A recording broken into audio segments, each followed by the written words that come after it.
You are Comrade Ivan Ivanovich Privalov. In 1961, you were selected for the Shukovgrad Interonaut Exploration Program SSSR.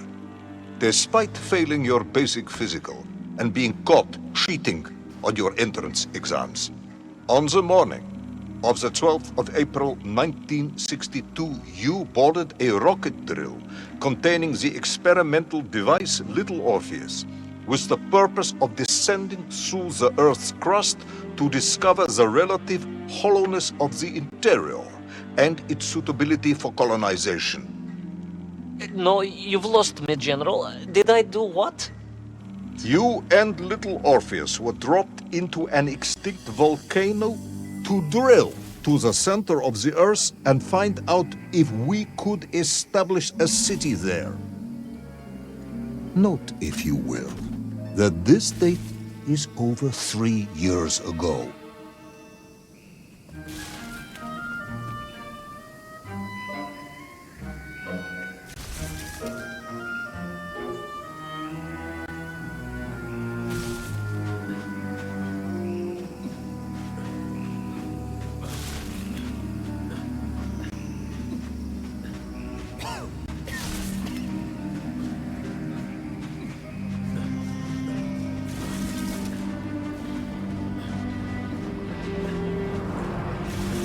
Ivan Ivanovich, can you describe Little Orpheus to me? Of course.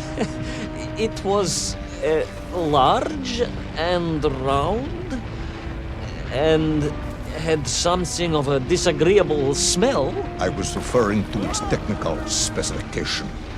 Well, General, I am no man of science, but it had this radio thing that I was supposed to use to let the surface know I had arrived. And some sort of battery wrapped in this lead box. But I was told to not touch anything under any circumstances. And I did notice the engineers who worked on it were quite a shifty bunch.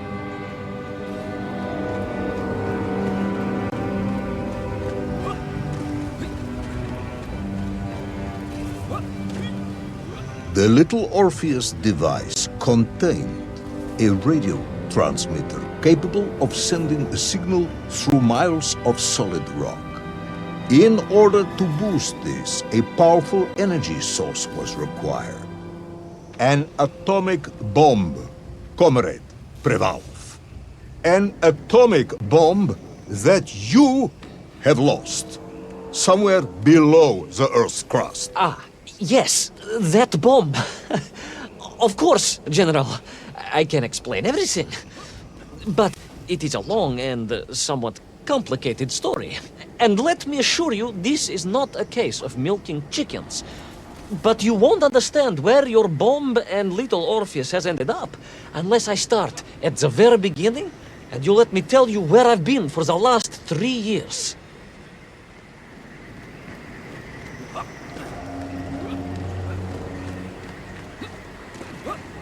From the beginning, then.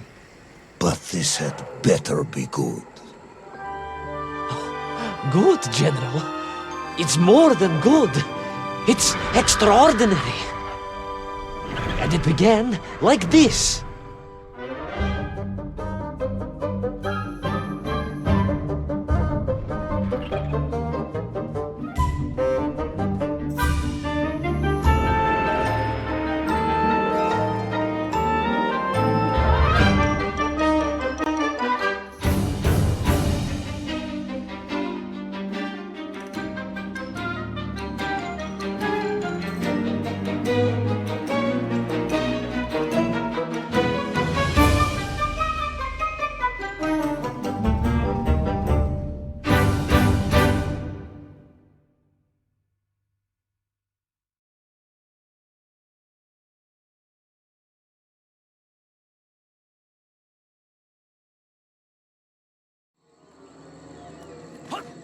An extraordinary sight.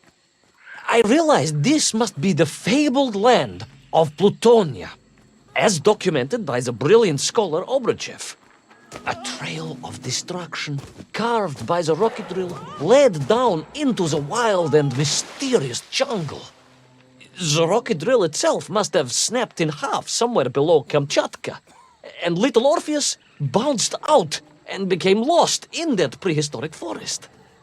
If I was ever to get home, my mission was clear: to find little Orpheus.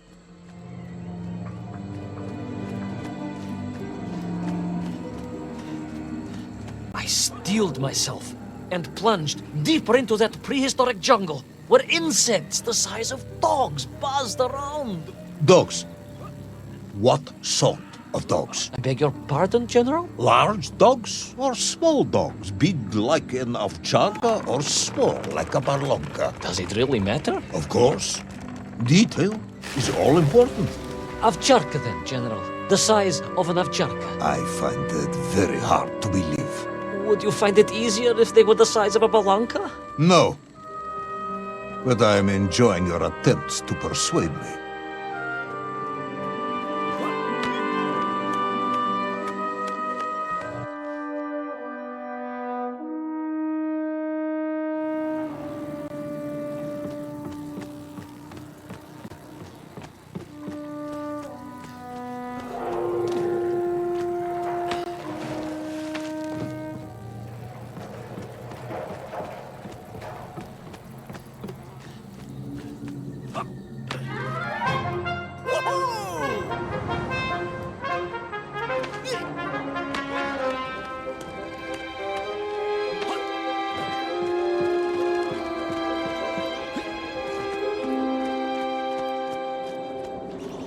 Another part of the rocket drill. But still no sign of little Orpheus.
Between the trees, I could see huge beasts, larger and more ancient than any known to our modern times. Could it be that Obrachev was right? And deep below the Earth's surface, prehistoric monsters still roam freely. Yes, but little Orpheus.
Terrible lizard intent on making a snack of me was none other than the most awful of the monsters, the Tyrannosaurus Rex. Oh, now you are an expert on dinosaurs. Oh, hardly an expert, General.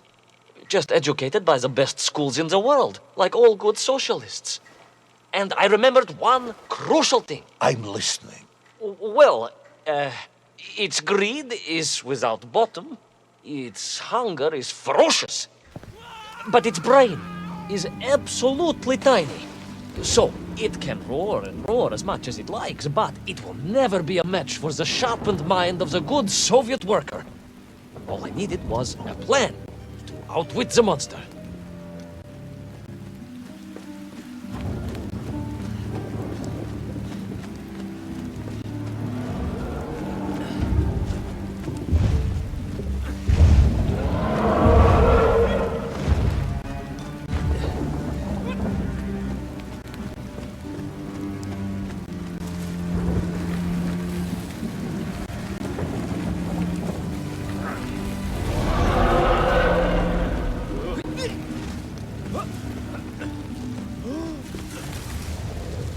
Imagine my shock and surprise to find in that clearing the last part of the rocket drill.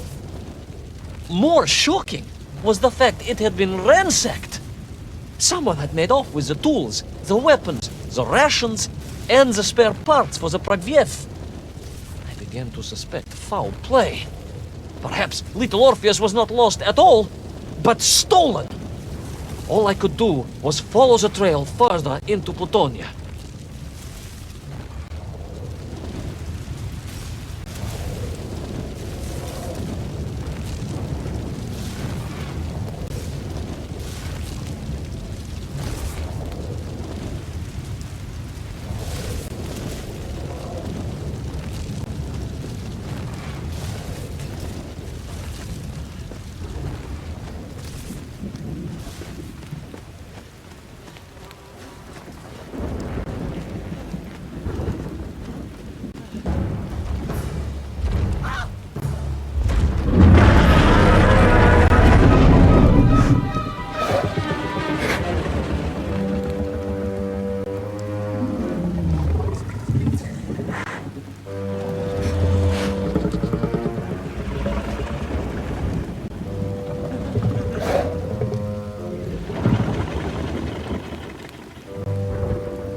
So we all agree this was the fabled land of Plutonia, do we?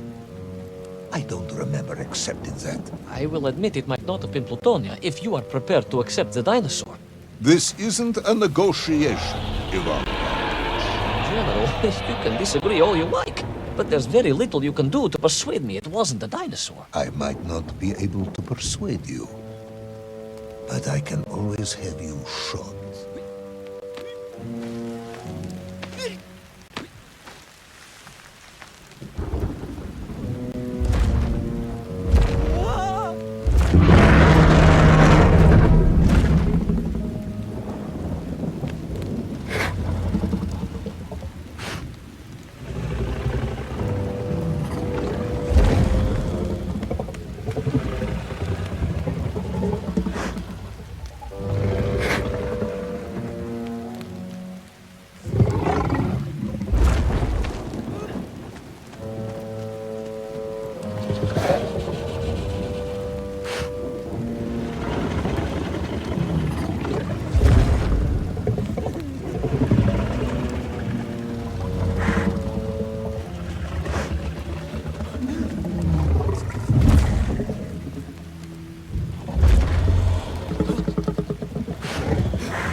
You hid in an egg. Yes, General. I hid in an egg. I am glad to hear your military training was not wasted. If only I had a single legion of men as brave and ingenious as you, with only 100 men equipped with eggs to hide in, we could roll across Europe in a day. General, are you mocking me? You are as sharp as you are brave, Tavarish.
Couldn't believe it. I still struggle to believe it. A whole lost city, buried in that jungle deep below the crust of the earth. Who would have thought it was possible? Who indeed? It is, of course, a shame you didn't think to record the moment for posterity and help us all to get over our disbelief. But I did, General, I did. My training was excellent, and I immediately took out my комсомолец and began to document all I could.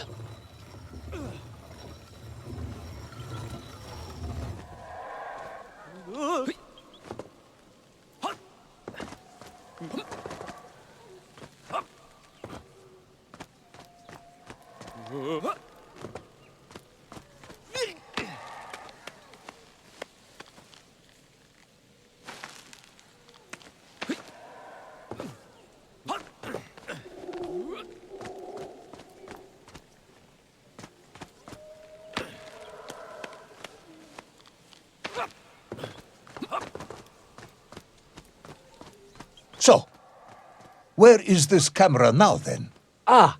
General, yes. What, of course, I meant to say was my training was excellent, and I immediately reached for my camera, only to realize it must have been torn from my utility belt in the crash and lost forever in that forgotten jungle.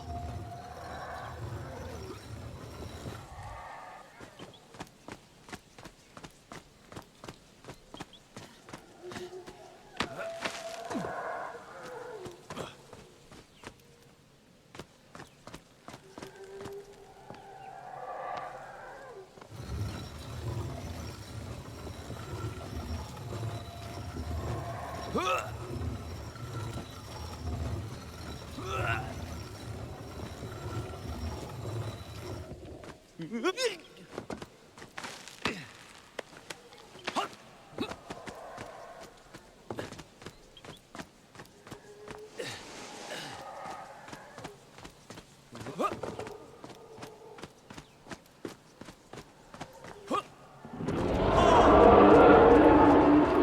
horrendous beast had returned and was hungrier than ever. Perhaps it was angry it had been fooled by an egg-wearing idiot. That is unkind, General. It may have been small of brain, but it was grand of stature. Whereas you, Ivan Ivanovich, are lacking in both departments.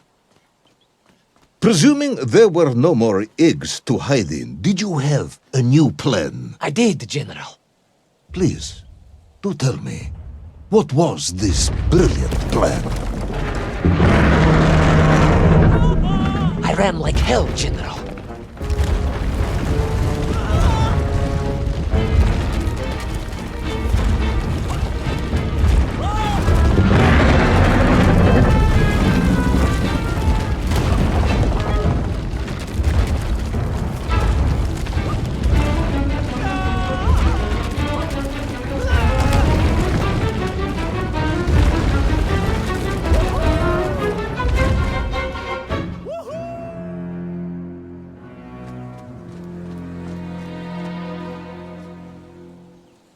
Please, do tell me, what was this brilliant plan? I ran like hell, General.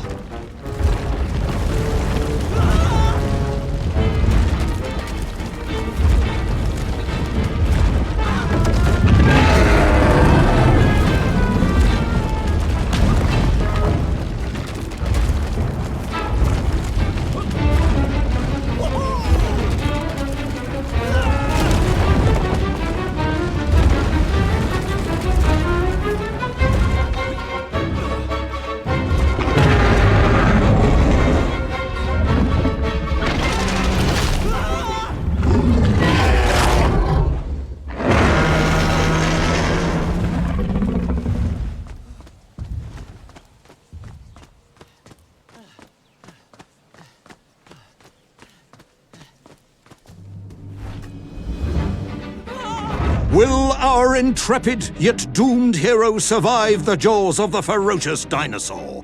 Will he meet his end miles underground as an aperitif for a ravenous raptor? What dark secrets could be buried in the lost city of Agatha?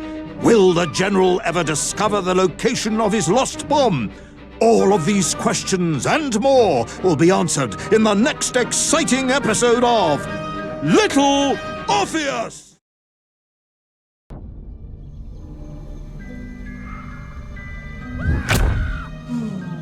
What luck! What a miracle! One moment I was rushing into the fetid tonsils of that horrible monster. The next, I was plummeting downwards to the jungle floor beyond its reach. I prayed I would land on something soft. Perhaps your head. But nothing could have prepared me for what was about to unfold. An epic saga of pride, power, and revolution. A struggle for freedom the likes of which our world has never seen. And it happened like this.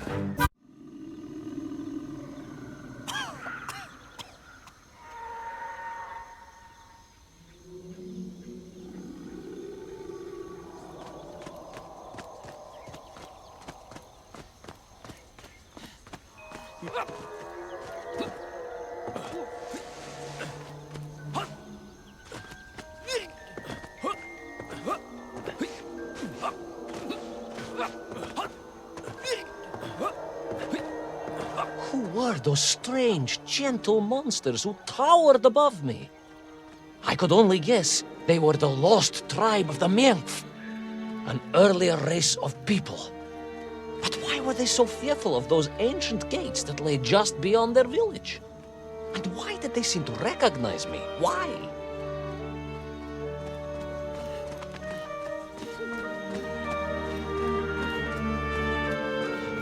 Yes, I'm also wondering why. Ну а как же, генерал? Who was I to question such things? Trapped as I was deep underground. I was more curious, I must admit, about the location of Little Orpheus.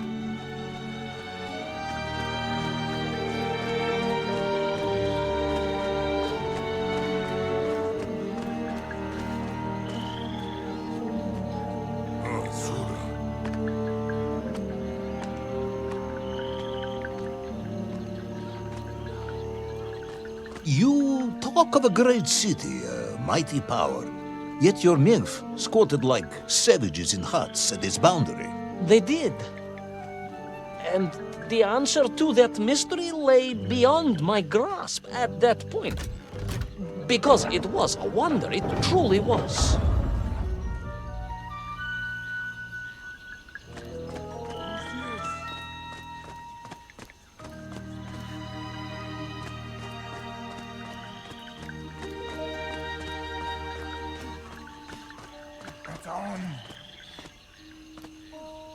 Uns dies!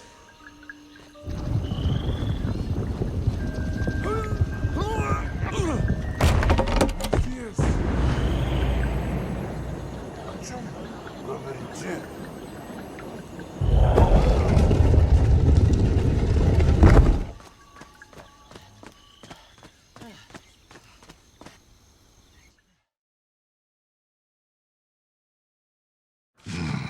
The lost city of Agartha. I hope I may one day see it myself. Oh, General, if only you could. Unfortunately, as I shall explain, should you seek Agartha now, you wouldn't find it. It has been utterly destroyed.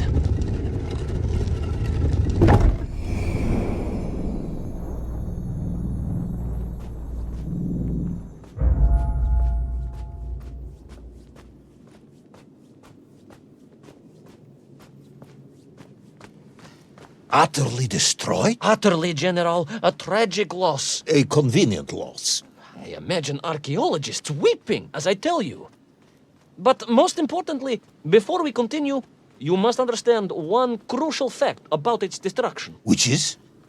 It wasn't my fault.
Those poor, unfortunate Menkf, trapped and kidnapped and dragged away, only to return as vicious foot soldiers to some unknown tyrant.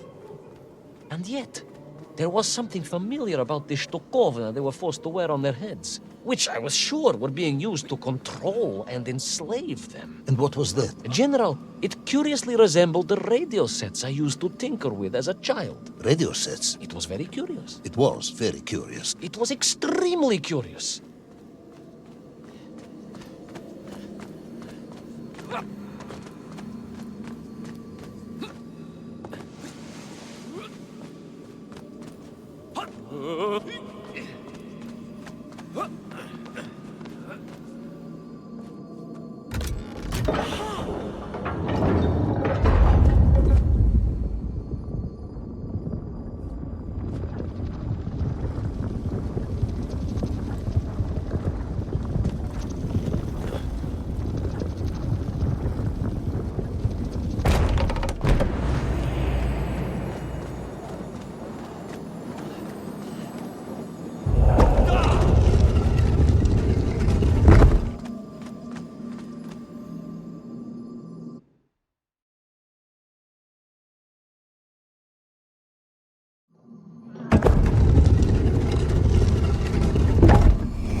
An ancient technological metropolis, powered by a glowing resin, carved from the very earth? A glowing resin carved from the very earth.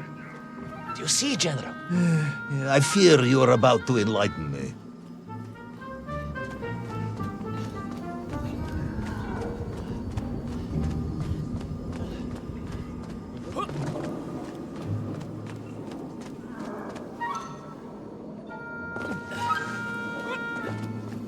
Little Orpheus must have been drained by the impact, but whoever had stolen it and brought it here was no doubt planning to use the Agarthan resin to charge up the atomic bomb, restoring the device to its full potential.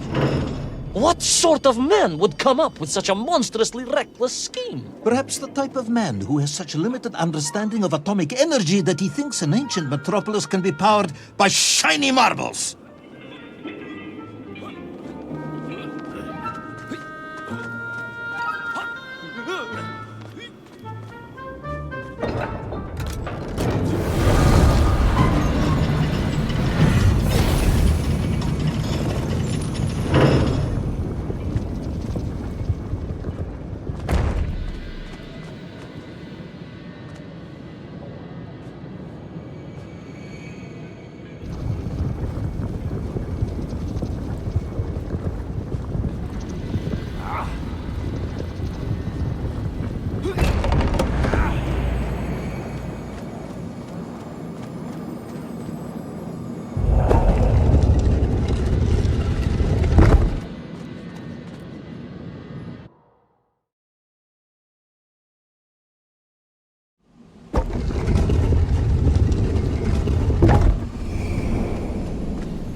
I am curious, Ivan Ivanovich. You talk and talk about this great subterranean city. Yet what you describe sounds strangely familiar. It does in some way bear an uncanny resemblance to the glorious architecture of Comrade Alexei Dushkin. Wouldn't you agree? Done yet, General? I have never heard of this great Tavarish Dushkin or his works. Interesting. Because you were photographed on the steps of his marvelous Vysotka na Krasnich Воротах, shaking hands with the Glavny Constructor. That was the chief designer? The sweaty little fat man with the bad hearing? Mind your mouth, Ivan Ivanovich. And don't think you can distract me by slandering one of the great visionaries of our time. Without him, neither of us would be sitting here now. I must remember to thank him for that, General.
Those enslaved mink were trying to stop me.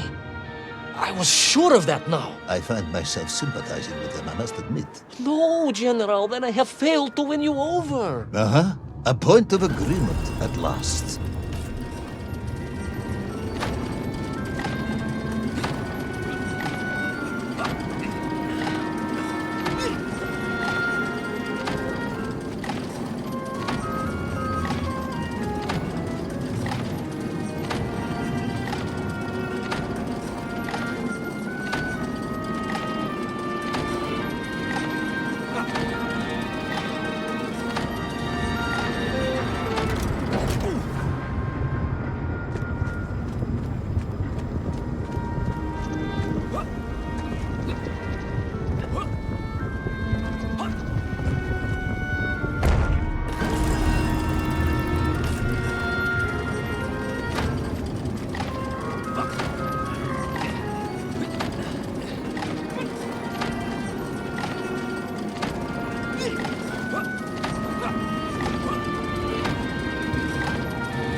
Ask again, General.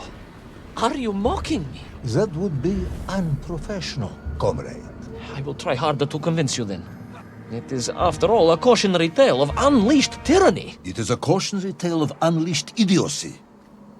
But please, do continue.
stepped from the cable car onto a plateau at the center of the city, where a palace, a vast acropolis, stood. I was reminded of Chelyabinsk 40. May I ask how you know of Chelyabinsk? My Aunt Masha was a traveling tinker who married a beef investigator from Zlatoust. She told me of a secret but wonderful city in the west, an edifice of sheer power, humbly serving the will and needs of the people. Yes, unfortunately, that story didn't end so well. No, that's what Auntie Masha told me. And perhaps that is why I was also reminded of it. Because the moment I touched the floor in that place, I could tell something was very, very wrong.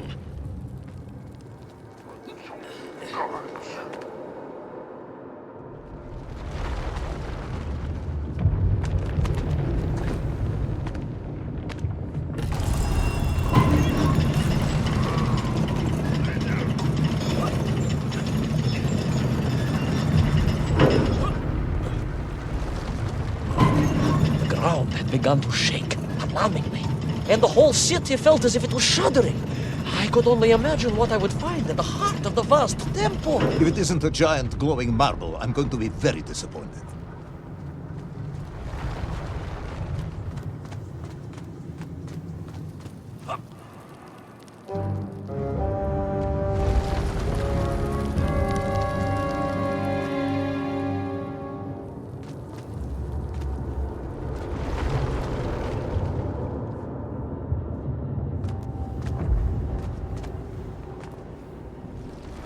The ground had begun to shake, alarmingly, and the whole...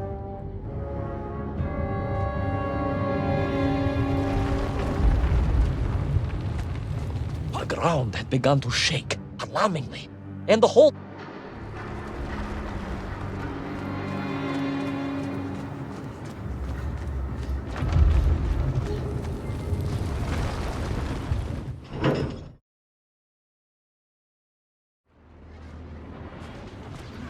A huge resin sphere that overshadowed all of the others. I caught glimpses through the twisted architecture. And it was then I saw him. Him? The thief, the enslaver, the tyrant, sucking the power from this wondrous city as he drained the very lifeblood of the ancient civilization and drew it into the atomic embrace of little Orpheus. With a song in my heart, I raced onwards to stop him.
drained of its power. The magical heart of the city cracked, and it sent shockwaves through the world around me. A true monster, General, willing to bring down the mountain itself upon Agartha and bury it forever in his ruthless scheme. I could not save that wondrous place, General, to my shame and regret. But I resolved myself to avenge the nymph, to recapture little Orpheus, and to bring that tyrant to justice.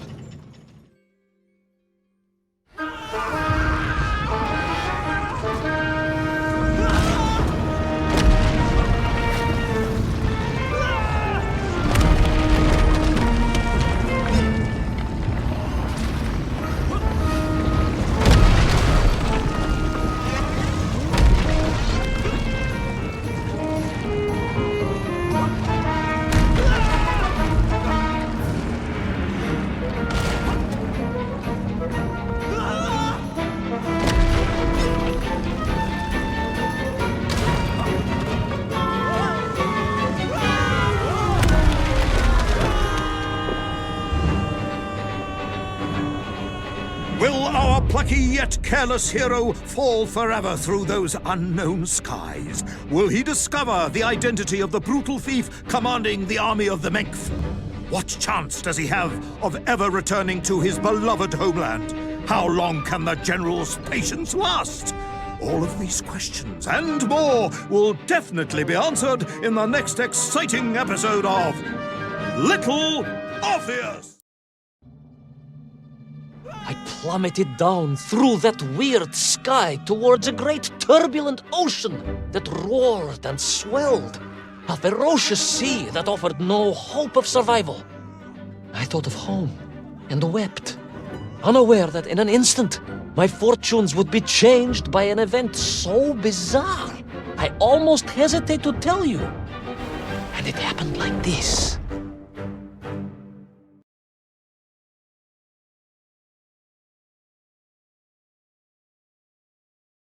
A giant whale? It was huge, General. You were swallowed by a giant whale. Yes, General. You look remarkably well for a man who was swallowed by a whale. I am blessed with a strong constitution, General.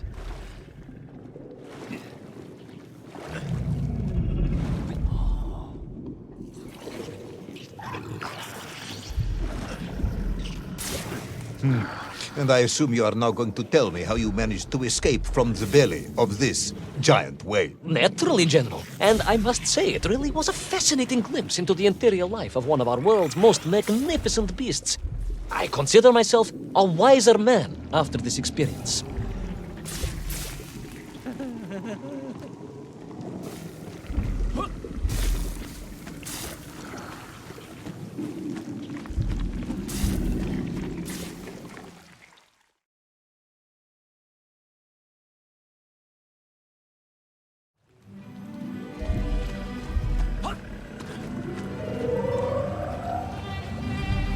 It was an extraordinary place, General. I could perhaps deliver a lecture on the subject to Moscow University's Zoological Society, if you like. I only want to help. The Moscow University Zoological Society has, I suspect, better things to do than listen to the ramblings of a man who claims he was swallowed by a whale.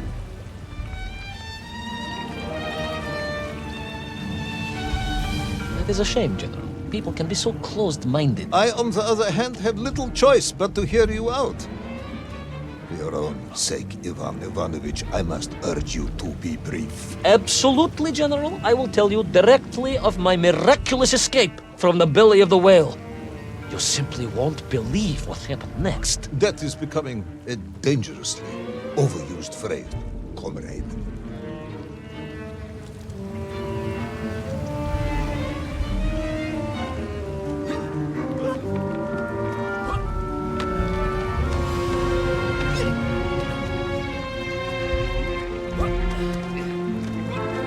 And so I found myself deep within the whale's organs.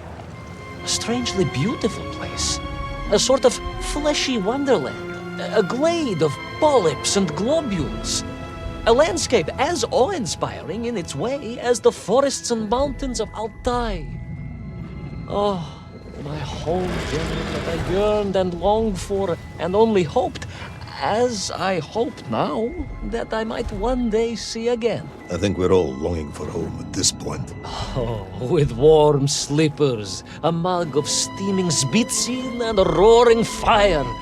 Not far from home, trapped inside a monstrous fish with only the strange and evil-looking worms that infested its gut for company.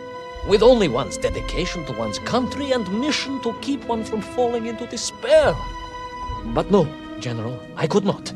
I had to escape, to find little Orpheus and my way back to the surface and home.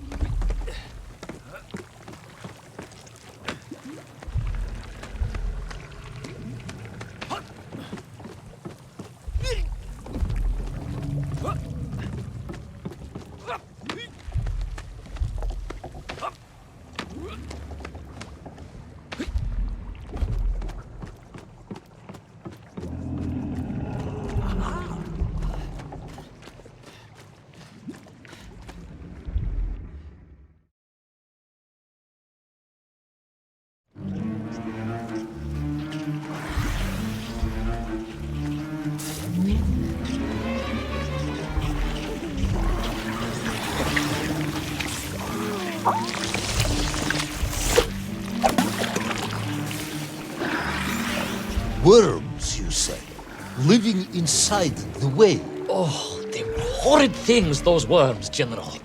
And most unwelcome, I would say. Parasites. But I had no idea just how bad their infestation was, nor of the tremendous sizes they could grow to. At that point, my thoughts were only of escape. And I had a plan. Yes, I'm sure you did.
These worms, they made your neverayatne whale sick.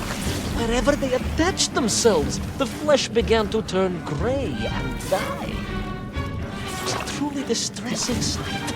And I resolved myself to assist the whale by removing the leeches wherever I could find them during my escape.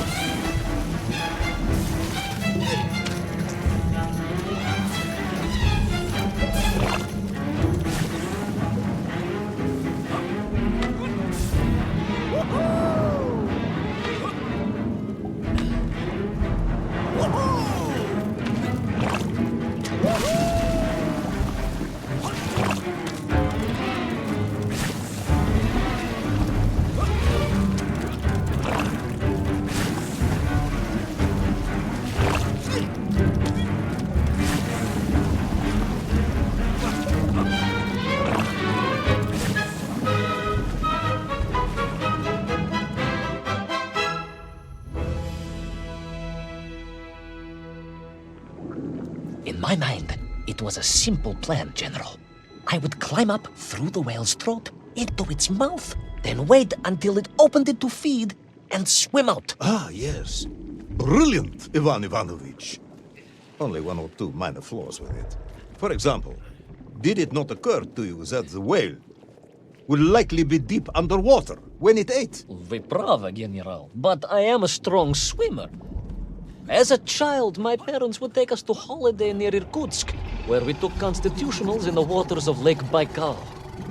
In fact, my mother often called me her маленький морской котик.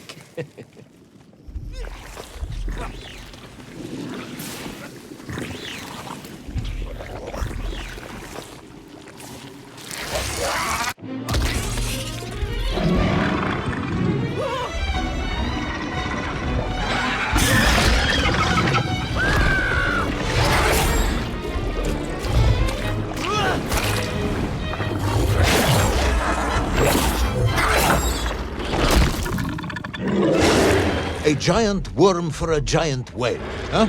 At the risk of repeating myself, it was huge, General. The Moscow University Zoological Society may be interested after all.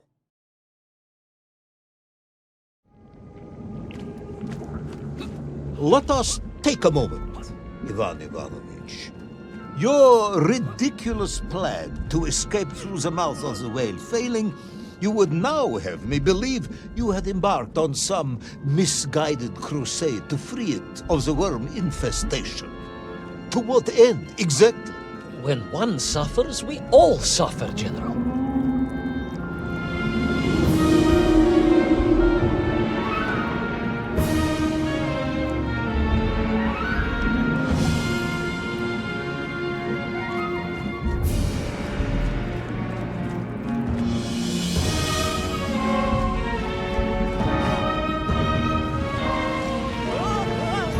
Your ideological commitment is admirable, comrade, but... I concluded that if I could find the root of the infestation and neutralize it, the whale could mount a spirited counterattack against the worms.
And then, victorious, the whale would surface to expel the remaining poisonous muck and slime from its body.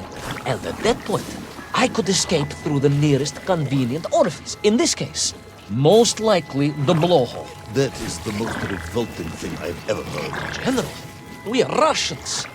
We have withstood the sheer force of nature and history and emerged triumphant. Expedition through the nasal sphincter of a gargantuan whale is nothing to us.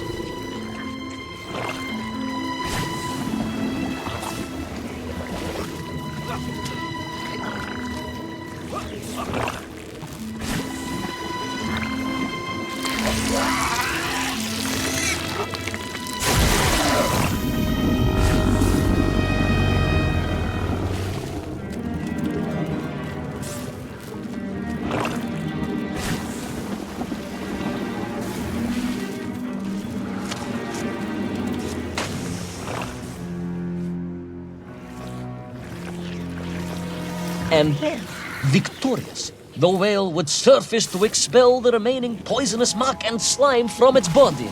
And at that point, I could escape through the nearest convenient orifice. In this case, most likely the blowhole. That is the most revolting thing I've ever heard. General, we are Russians. We have withstood the sheer force of nature and history and emerged triumphant. An expedition through the nasal sphincter of a gargantuan whale is nothing to us.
I suppose you would have me believe that the whale was grateful to you. Well, General, that would be presumptuous. I doubt it was even aware of my presence. But I had more immediate problems. For if the whale might have been relieved by my actions, the worms were enraged. Worms do... Furious. Worms Incandescent. do not feel... Violently indignant. emotions. Demented, General. Deranged. Enough!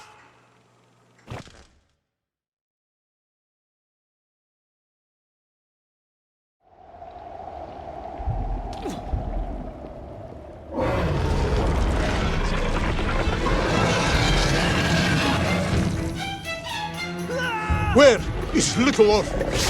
Where is my bomb? Unless you are trying to dummy, the whale swallowed that as well. No, it did not, General. That would be absurd. No, Ivan Ivanovich, you are absurd. Your story is absurd. This whole ridiculous fairy tale is absurd.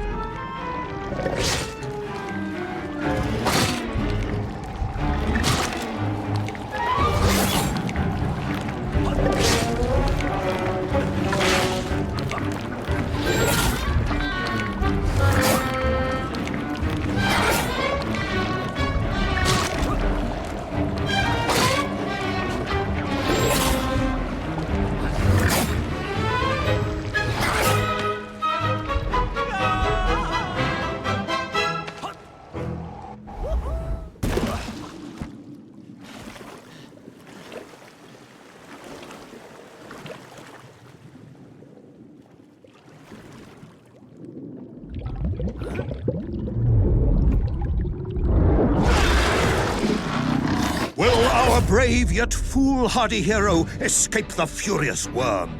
Will he be doomed to spend his days trapped in the innards of a bad-tempered cetacean?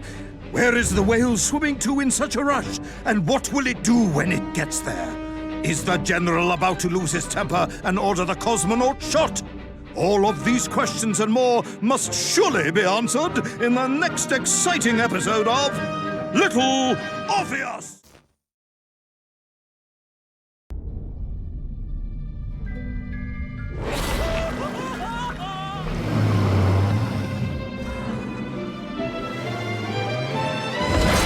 Flew from the whale's blowhole like a supersonic jet.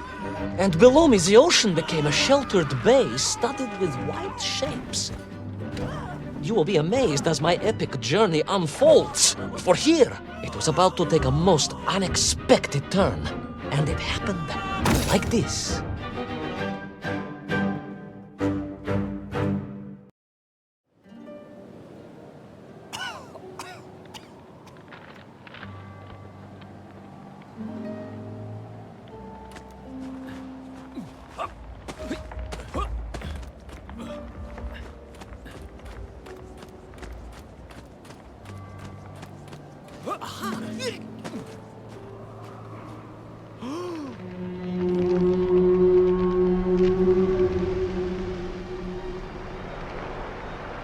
was a beautiful but deadly wasteland.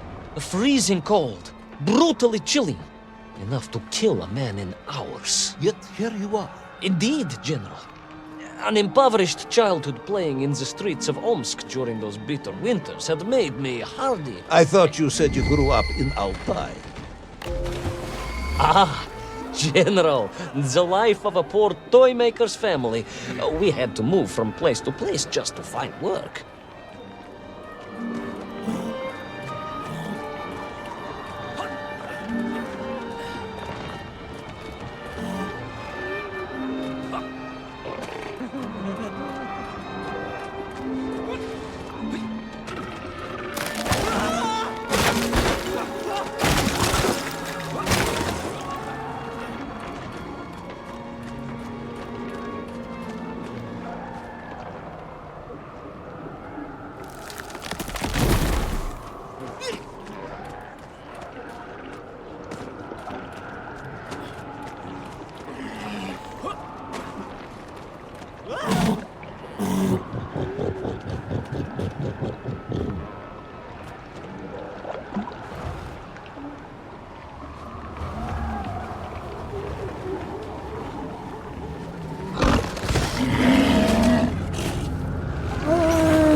Sonikov led, eh? Of course, Sonikov himself reported nothing more than a bluish fog on the horizon. Your island may be nothing more than the product of overactive imaginations. General, consider this. Imagine taking a simple peasant, a pig shepherd, for example, and telling him one day humans would fly around the earth beyond the sky. He would say you were stark raving mad, Saldaphone, a ridiculous Kozyol Baradati, a buffoon stuffed into a military uniform, a pridurak, a чучело тупорылое. This peasant of yours had better watch his mouth if he doesn't want to spend his holidays in Solovetsky. Perhaps you should return to your story.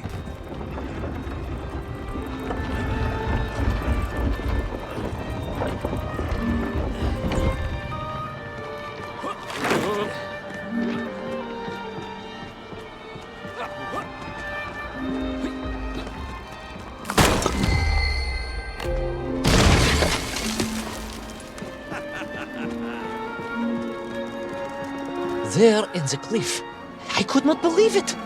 A hairy elephant, trapped and frozen in the ice. A mammoth. No, General, a hairy elephant. Who would think such a thing could be?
Trudged onwards through the blizzard, one foot grimly in front of the other, blinded by the snow, my nose becoming quite blue, my thoughts of home crushed under the weight of the plummeting temperature. I am bored, Ivan Ivanovich, and sick to my teeth of listening to this rubbish.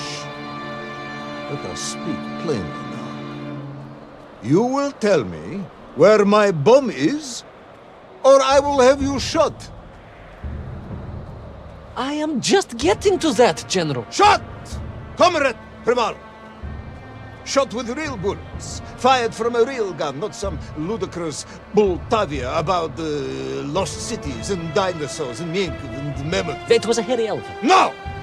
I will not tolerate any more! Where is the bomb, Ivan Ivanovich? Where is little Orpheus? It was right there. What? It was there. At least I realized it must be. Where? There? On Sonic Land? Yes, General. Because as the storm began to clear, I realized with a strange excitement and trepidation that I was not alone on Sonic Land.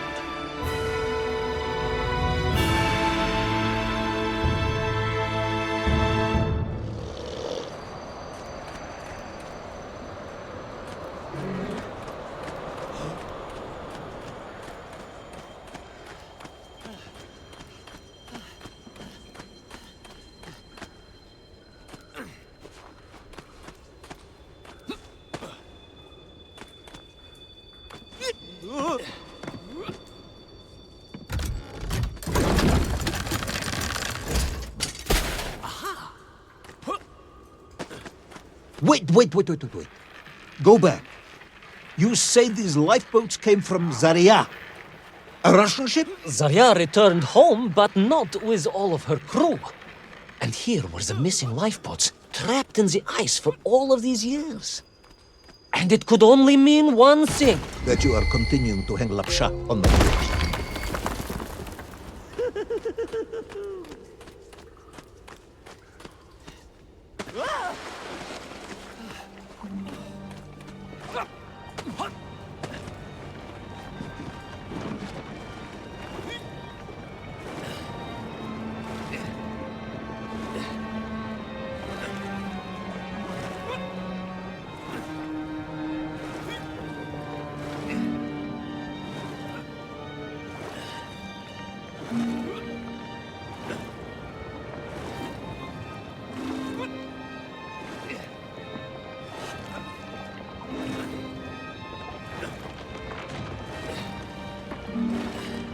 Baron Edward von Toll. Of course, I remember reading about this tragic expedition at school. We were taught he had died a hero's death out on the icy wastes, searching for Sannikov land. Yet what if, in doing so, he had sailed accidentally into the interior, deep below the crust of the world? A fellow citizen of the surface. I had to try and find him.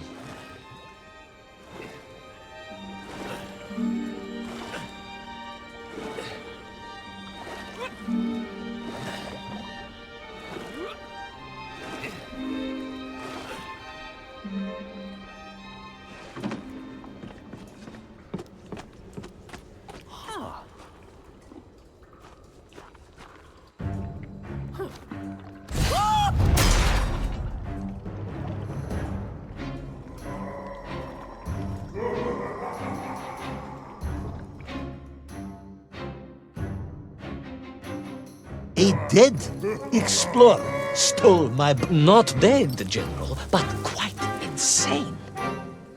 Perhaps it was the loss of the arm or the leg, or the long years in isolation. But Toll was clearly mad. You should have got along perfectly then. How I wish we had. But no, General. Whatever Toll's intention with little Orpheus was, I had no time to consider it. I was in mortal peril once more.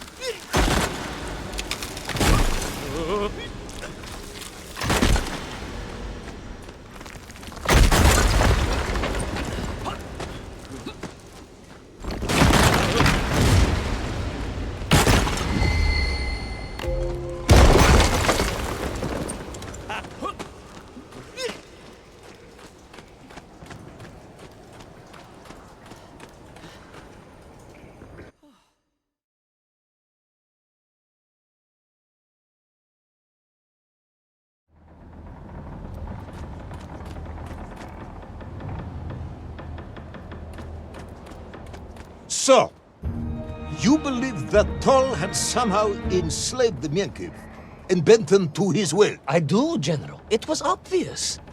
Why else would they serve him? And how else could they be so different from their freed comrades? These odd helmets they wore, it was the science of our times. No doubt about it. Although fused with some strange crystal technology I could not recognize. To be honest with you, it didn't seem appropriate to stop and ask them.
This Toll, you say he was an explorer? Yes, General, he was. He vanished some 60 years ago. I remember the story well. And you say he stole little Orpheus? To get home, General. To get home. I think he must have thought he could use the atomic bomb to blast his way back to the surface. Brilliant, Ivan Ivanovich! And you expect me to believe that a 100-year-old madman not only survived below the Earth's crust, but enslaved his Menkiv, explored the lost worlds, and discovered the secrets of atomic power, all by himself? A Tsarist general! An imperialist! No doubt harking back to the terrible days before the Great Revolution! And Estonian! Estonian. Estonian, General! They are wily people.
The slave mines stretched away into the distance, and I sometimes wondered if I would ever find my way out.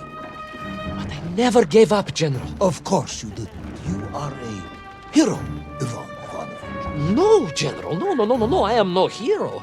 I am a simple toymaker's son from Tomsk. Omsk. General? Omsk. You said Tomsk. I said Omsk. You said Tomsk. General, I think I am well aware of the city of my birth. Perhaps all the moving around as a child confused you.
On we flew across the deserted, frozen plateau.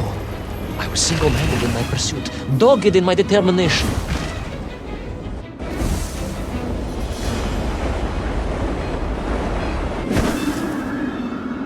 I would take back little Orpheus and prevent Toll from detonating the bomb. Ah, you are as humble As ever, Tavarish.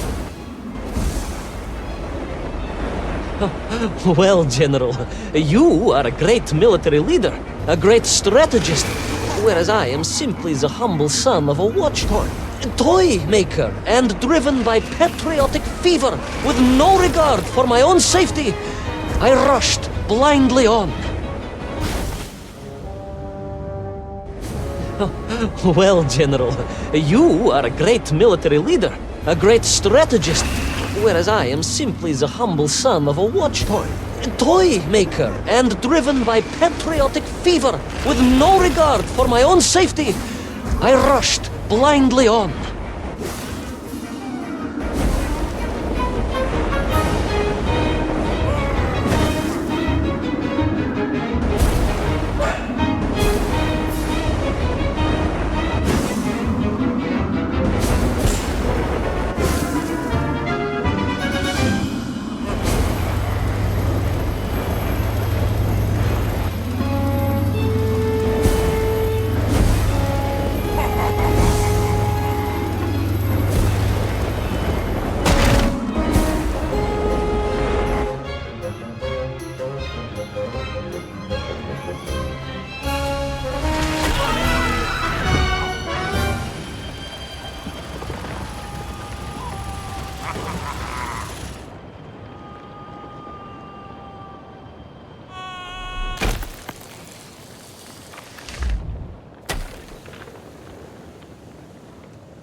Will our courageous yet unfortunate hero drown in the depths of an inhospitable frozen sea?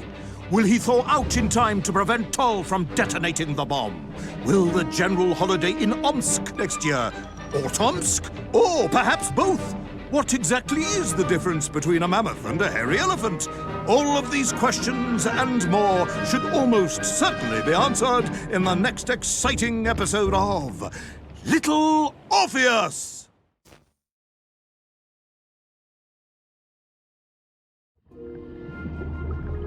I thought I was doomed. But a miraculous thing happened, General. I could breathe. It must have been the helmet that was jammed onto my head.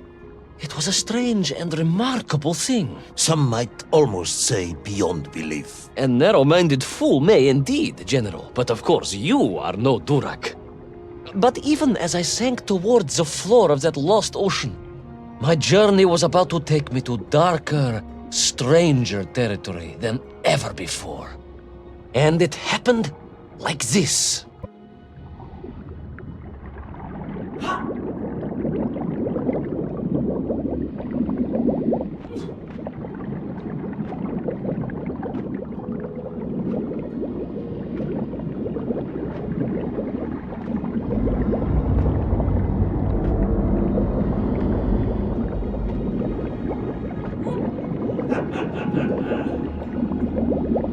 Let me see if I have this correctly. After narrowly failing to apprehend the mad missing explorer Tol and recapture my atomic bomb in your giant snowball, you fell through thin ice and sank to the bottom of a subterranean ocean, discovering along the way that the mind control helmet you had accidentally wedged onto your head enabled you to breathe underwater and resume your pursuit across the seabed.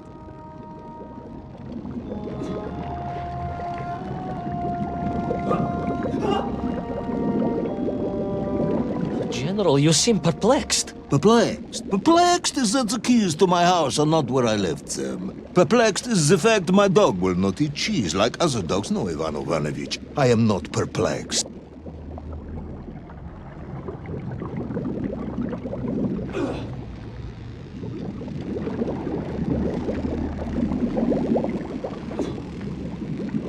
Intrigued, then, perhaps? I'm not sure intrigued is the correct term either. Enraged at being taken for a simpleton? Now that, perhaps, is a better way of describing my current state of mind.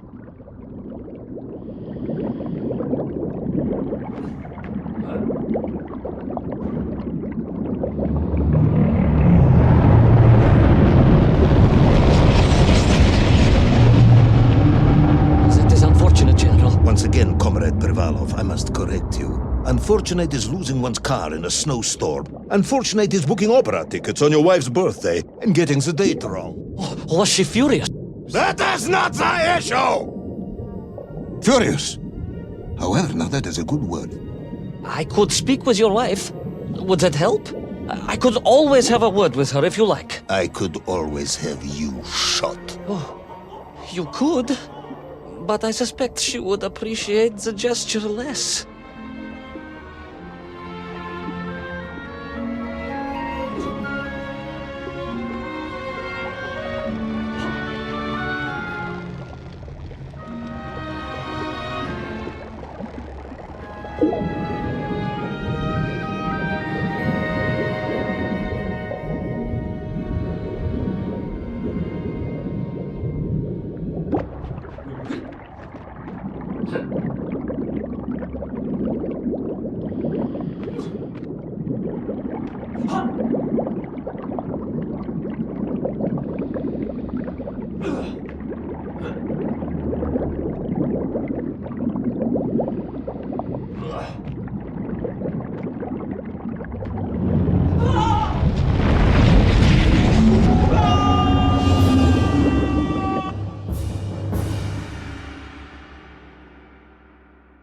A kraken!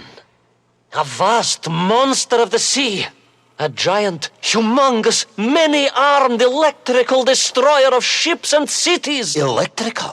Electricity flowed along its horrible body, sparking and stunning all it touched, flowing like deadly rivers along its awful tentacles!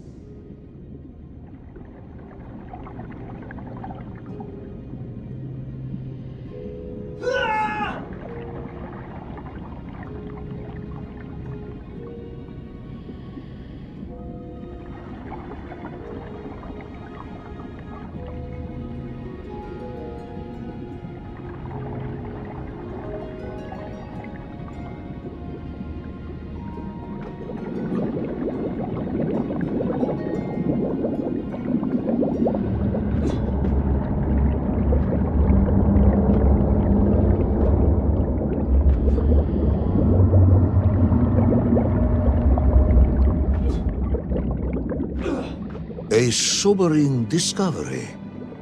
Are you suggesting that the vessel simply wandered off course and sank here? That seems unlikely even by your standards. No, General, I only wish that were true.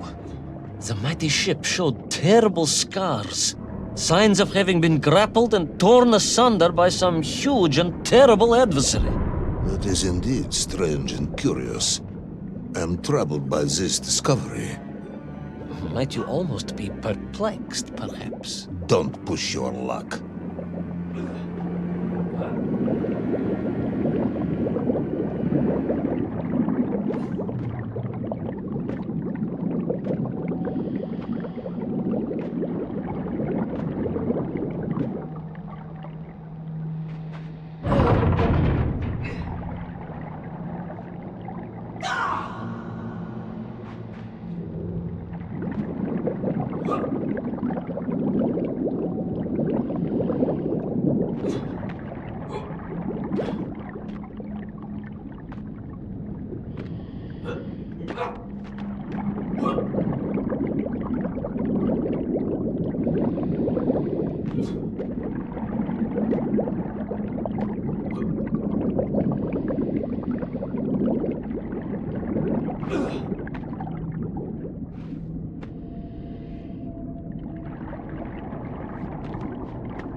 I was stationed at Sydney Ostrov some years ago.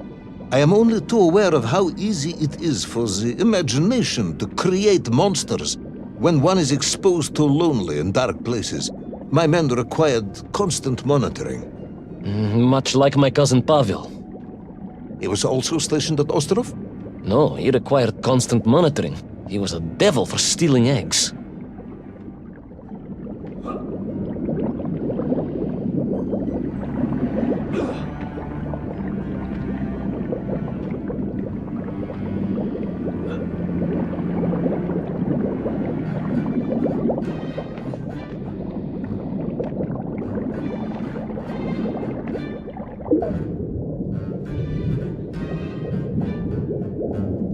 I was referring to the fear that something is lurking in the darkness. Something strange, brutish, and ill-intentioned. Again, that sounds much like my cousin Pavel.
I was being hunted.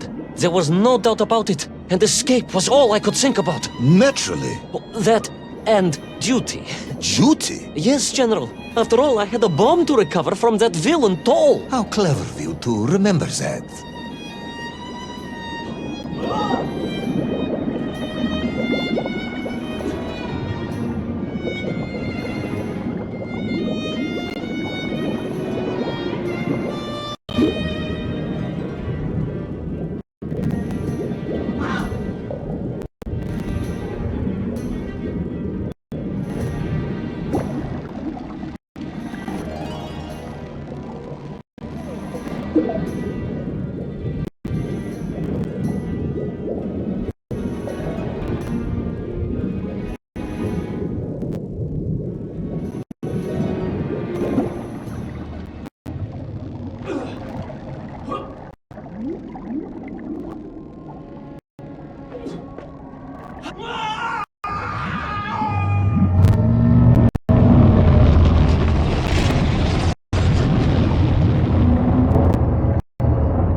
But first, there was the issue of escape.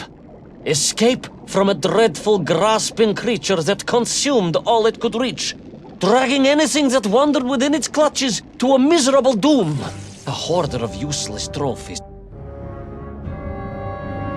But first, there was the issue of escape. Escape from a dreadful, grasping creature that consumed all it could reach, dragging anything that wandered within its clutches to a miserable doom. A hoarder of useless trophies and stolen goods. Once again, Tavarish, I suspect you are pursuing a somewhat tortuous metaphor for capitalism, in the misguided hope of appealing to my political ideals.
General, a little mouse being toyed with by a terrible cat.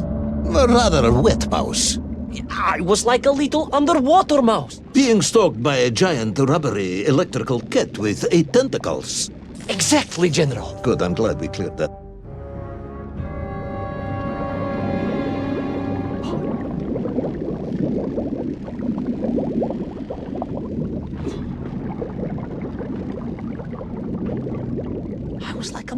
General, a little mouse being toyed with by a terrible cat. Rather a wet mouse. I was like a little underwater mouse. Being stalked by a giant rubbery electrical cat with 8 tentacles. Exactly, General. Good, I'm glad we cleared that up. You may continue.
Submarines.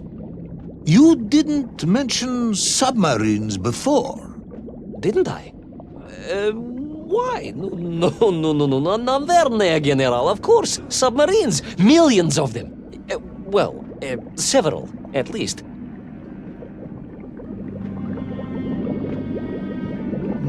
Any particular submarines? Did you see names? Numbers? General, have you lost a submarine? I am not at liberty to answer that question, as you well know. Well, General, losing one's car in a snowstorm is unfortunate, as you say. But to lose a whole submarine, that could be considered careless.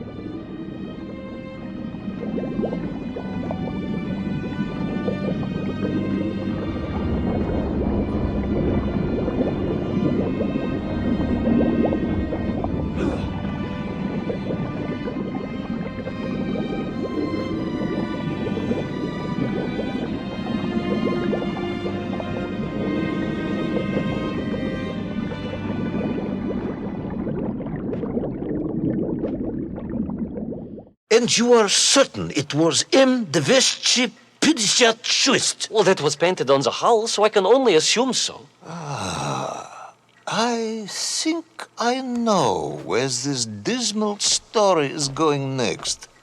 You somehow miraculously brought the remaining closed cycle engine online, flooded the torpedo tubes, dispatched the Kraken with one shot, and triumphantly surfaced. No, General, that is not what happened at all. I did indeed make my way to the torpedo tubes, but for a very different purpose. After all, history has taught us that atomic power is not to be toyed with. Much like tired, impatient generals, perhaps. Particularly the perplexed ones. Indeed, General. Or like dogs that will eat no cheese.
Will our determined yet disorientated hero end his days as socialist sushi? Will his daring exploits be cut tragically short by vengeful calamari? Will the general's wife ever forgive him for missing Ruslan and Lyudmila? And just how many eggs did Pavel steal, and where did he keep them? All of these questions and more may or may not be answered in the next exciting episode of Little... I was alive, General. Somehow, miraculously, I was alive. Some twist of fate, some hand of destiny, but I was alive.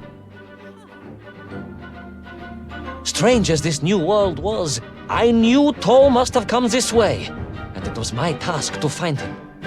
And it happened like this. The sun beat down on me relentlessly. The heat was unbearable. I was exhausted. Yet I could not stop. I had to go on. For 7 weeks I trudged across the desert. On the second day... Please, comrade, if we may. I think we can skip the details, unless you consider them to be particularly relevant to the location of Little Orpheus. Of course, General. We will simply omit the tale of the singing chasm, the oasis of mirrors, the sightings of Tol's Mienk aloft on their pterodactyls carrying parts of my crashed rocket drill over the horizon to Lemuria. Wait, the what? Singing chasm? Not that, but the rocket drill. Oh yes, General, the rocket drill. But what did Tol want with it? And why Lemuria? Lemuria? Lemuria, General. I am not familiar with this Lemuria, comrade. Well, that is because it does not exist, General.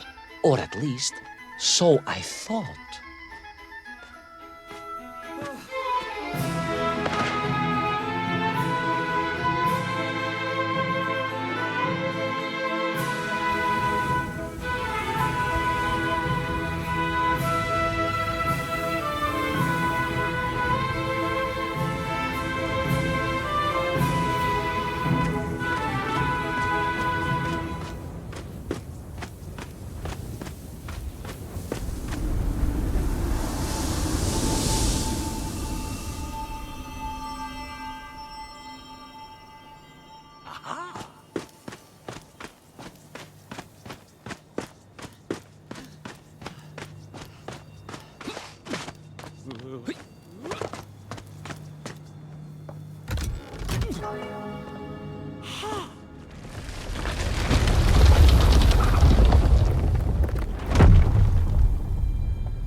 Those strange crystals seem to exert an extraordinary hold over the stone blocks and arches. When they hummed, the whole city remade itself. Where they were missing, clearly looted by some villainous thief, the city was fallen to ruin. It was like a vast musical instrument, vandalized, and yet still attempting to toot.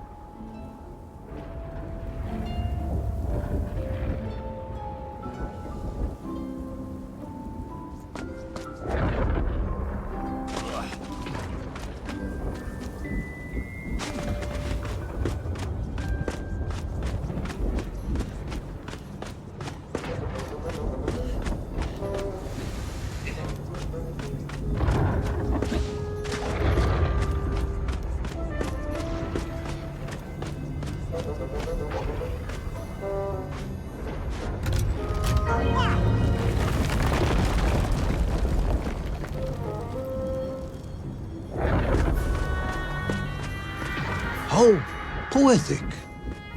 I am sure our engineers would be fascinated and baffled in equal measure. If the whole department hadn't been arrested for sedition last week, I would happily convey it to their skeptical ears. Sedition, General? Really? How poetic. I am sure our engineers would be fascinated and baffled in equal measure. If the whole department hadn't been arrested for sedition last week, I would happily convey it to their skeptical ears. Sedition, General? Really? That is unfortunate news indeed. I am joking, comrade.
yes. The Mank for here, all right.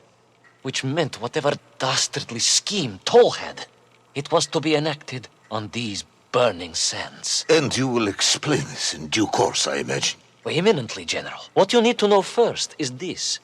I have told you already how parts of the devices the enslaved Mienk were forced to wear came from the surface. Radio parts and so on, yes, from what you have told me. Assuming there were plenty of lost ships in the ocean as you claim, for Toll to have dredged up what he needed to assemble them. Aha, good. You are one step ahead of me, General. I said assuming. Of course, assuming.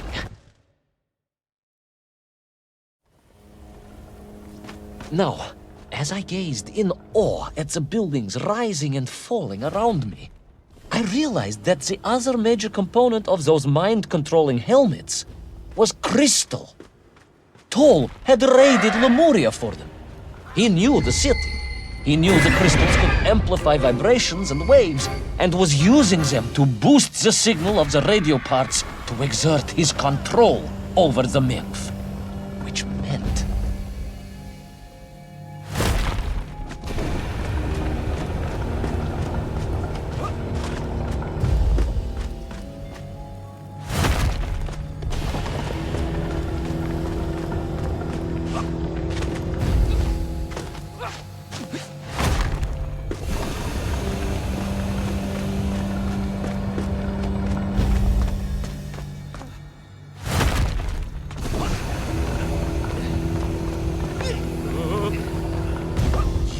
Imagine, General, what such amplification could achieve when fused to the finest atomic science our great Soviet civilization has produced.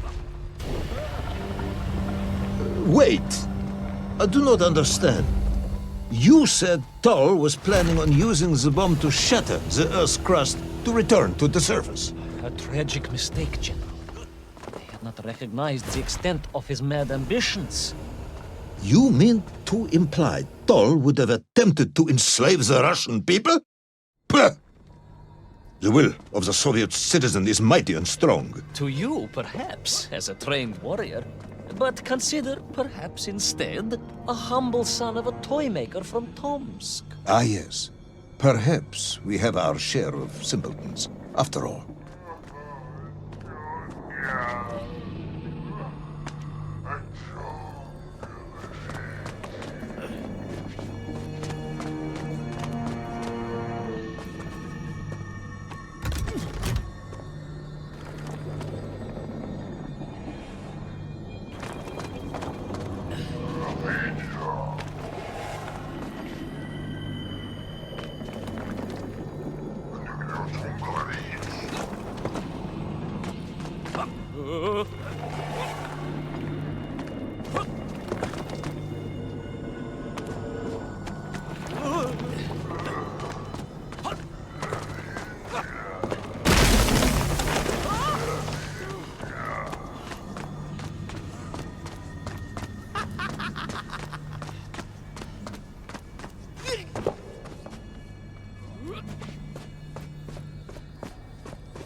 The vast pictograms told of a history of wonders.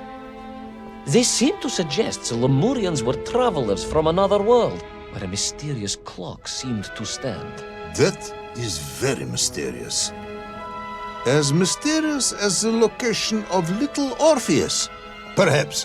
Ah, yes, of course, General. I am just getting to that.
As I bravely explored that ancient city, a question was gnawing at my mind. What did it mean that the Lemurians had foreseen the coming of Tol? And who was the man from above that was celebrated as the savior of the Menkf? It was almost as if they could read the future in their crystals.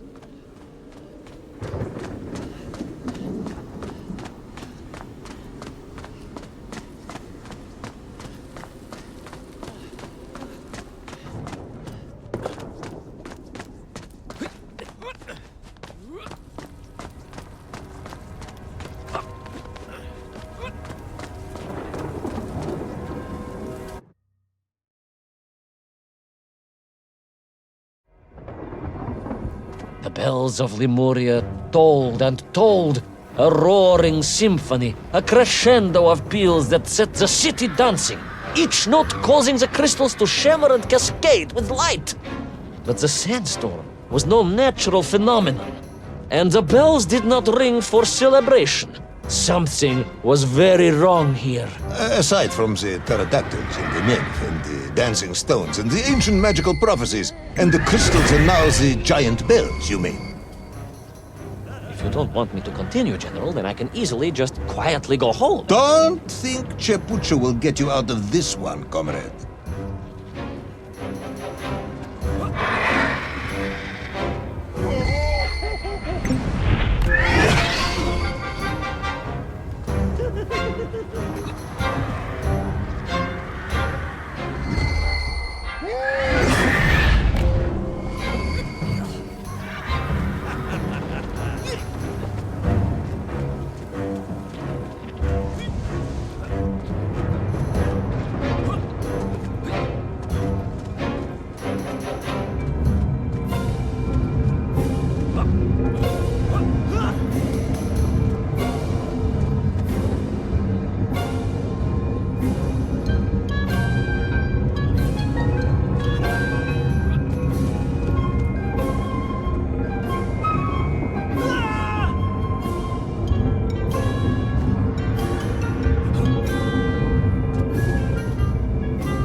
Through those magical structures, a righteous fire in my heart. I was like Dobrynya Nikitsch, prepared to strike at the dragon who threatened my homeland. Your heroism is only surpassed by your modesty. On the contrary, General, I chose Dobrynya carefully. Like him, I am a simple peasant. It was fate that chose me to descend to the Earth's core. It was General Komanin who chose you to descend to the Earth's core. But don't let that get in the way of your story. Oh, well then, award General Polkovnik Kamanin the highest medal in the world. He already has several of those. I cannot take credit for his wisdom in sending me.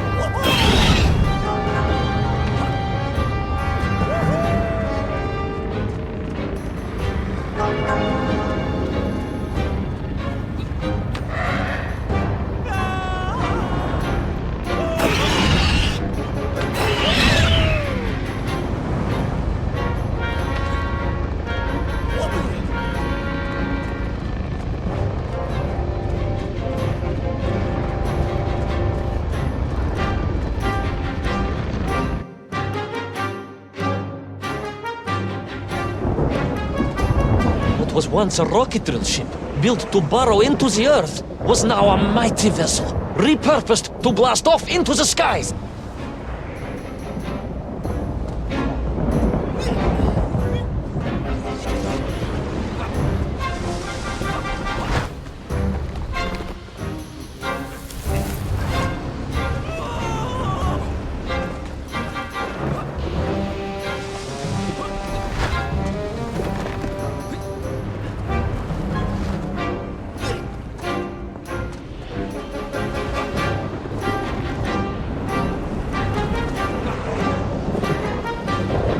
There was no doubt that Toll was headed for the strange world with its clock, although to what end I was yet to understand. But there was no time to consider, no time for questions.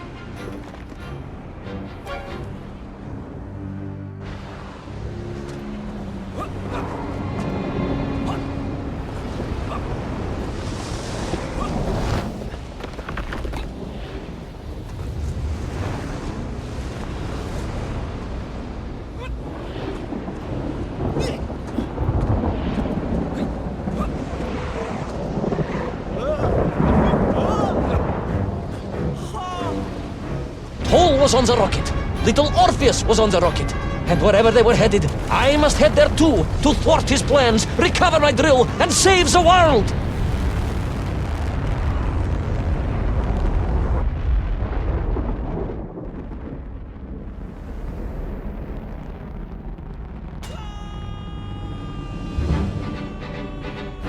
Will our enthusiastic yet disorientated hero be burnt to a cinder by the rocket's engines?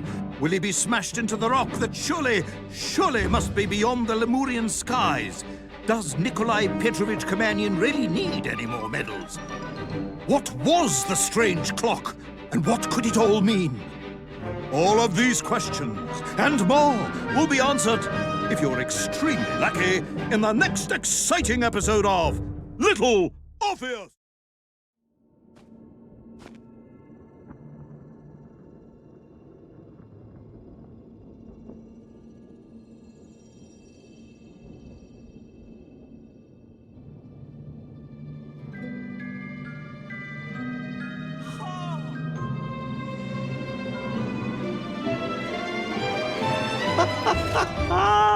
Laika! Are you stark raving mad? It was Laika! I am sure of it! That spirited little dog saved me! Laika saved you in her little space machine. I believe the correct term is capsule, General. Don't push your luck any further, Ivan Ivanovich. I fear it might snap. Oh, my apologies, General. In my excitement to explain what I discovered on the far side of the Metagalacticus Interiorus, I got carried away. And it happened like this. A rocky moon. At the center of the earth. The source of all creation, General. A place where time flowed like rivers, and boulders of raw matter rained like comets upon the cratered rock. Another miraculous escape from death. Another happy accident. It was no accident, General. Laika took me there entirely deliberately. I'm sure of that. She continues to be a heroine and a savior and protector of our great nation.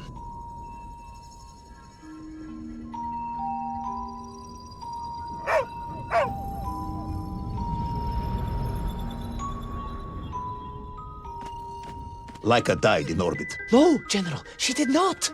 She's very much alive and happy, and currently living several miles below our feet. Laika is dead, Ivan. She most certainly is not, General. This is the real world, Tovarish. A world where you did not go to the center of the Earth, and Laika died in orbit. In my world, General, Laika is still alive. A better world, some may argue. Very well. I will live in your world for a while longer, but time is running out. Ah, yes, time, General. I was just coming to that. There in the distance it stood, enveloped in a mighty time storm. The world clock, General. The beating heart of all history. The axis mundi, the pillar of the world. Not enough to conquer Russia by drilling back to the surface with his magical mind-controlling atomic radio set, then. No, General. You see, What if he could fuse little Orpheus directly with the world clock? Then his message would radiate with every tick and every tock. He would not simply be the Tsar. He would be the Tsar of all time, the eternal tyrant, the literal incarnation of everything our glorious revolution stood to overthrow.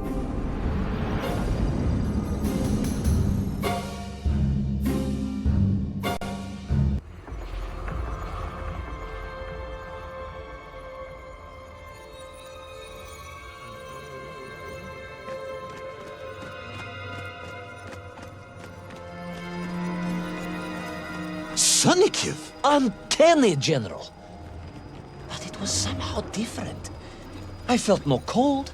The waves were motionless. Indeed, it was as if I had stepped free of those rivers of time and stood on entirely motionless ground. And there in the distance, What? debris from Tsarya and tall slave mines had washed up here, almost as if I were meant to find it. And there, amongst it, the winking of steel led me to a blasting cap, and a plan began to form.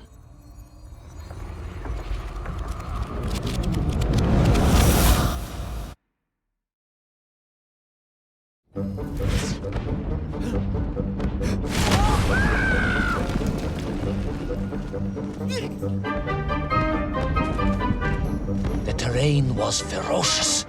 Explosive eruptions of fire and heat, thunderous emissions and lethal gases. Much like your cousin Pavel, perhaps, as a result of consuming all of those stolen eggs. Aha! General, you have been listening after all!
Agartha again. But why? You are stalling, comrade. The clock is ticking. Tick-tock, tick-tock! Of course! In a flash of inspiration, I understood. It was all wrong, you see, General. That we can agree on. We should never have gone to the center, because without little Orpheus, Toll could not have become the tyrant he had. The rocket drill was his means to reach the world clock, but it was little Orpheus that enabled him. And the time itself, the world clock itself, was determined to make matters right. With a little help from you, of course. Merely a simple pawn in a game played upon a cosmic scale, General. But a pawn who understood that he was being given a second chance to grab a chunk of the explosive resin that wondrous city was built upon.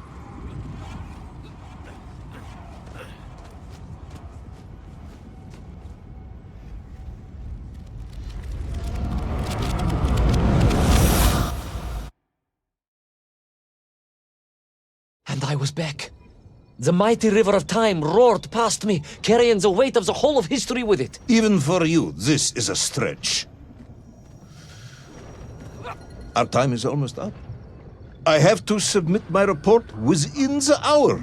Time, General. Time was nearly up indeed. That ancient and magical river that carried me along was surely moving inevitably towards some kind of end.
Enough.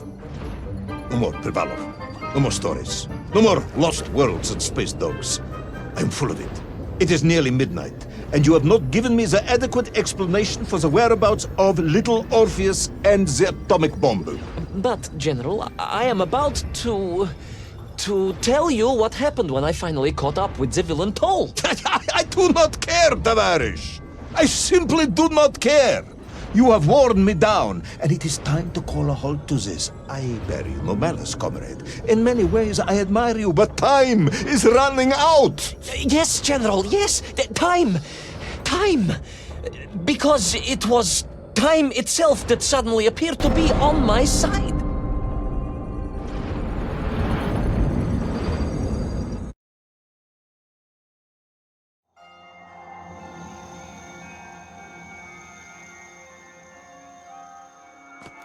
Perhaps the world clock was so impressed with your egg-wearing antics it decided to return you to Plutonia for a second attempt. I would strongly suggest you cut to the chase. The chase, yes. The pursuit of Toll and little Orpheus.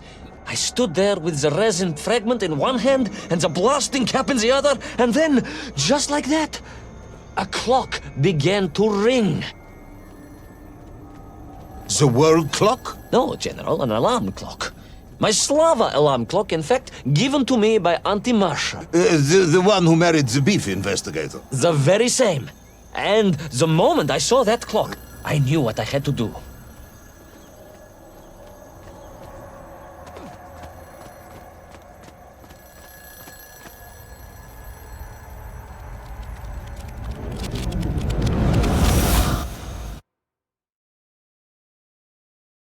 Yes, I'm waiting. A bomb, General. A bomb to destroy a bomb.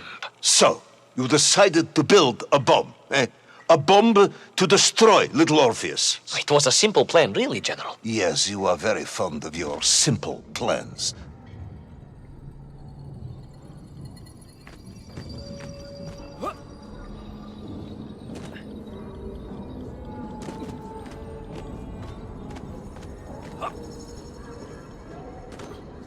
It was the last time I was to see those poor enslaved Mienk on my journey.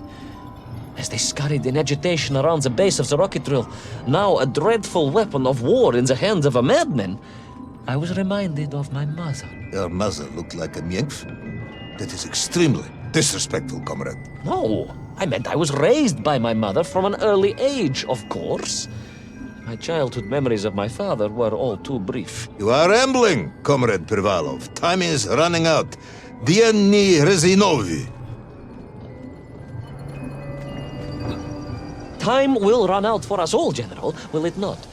And it ran out for my father on the shores of Volga. Your father fought at Stalingrad? He did, General. So did I. Well, so you see, General. Perhaps we are just the same, you and I. Perhaps we are all just Menkf in the end.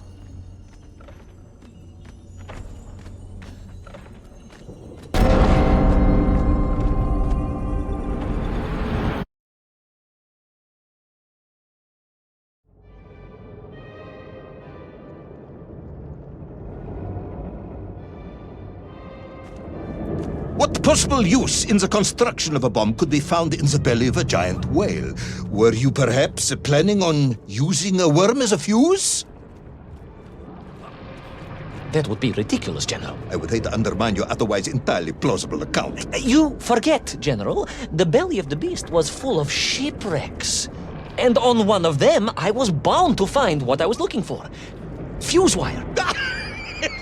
Comrade, yes, you'd forgotten all about the fuse until I reminded you, hadn't you? General, your cynicism is unbecoming to a man of your rank and stature.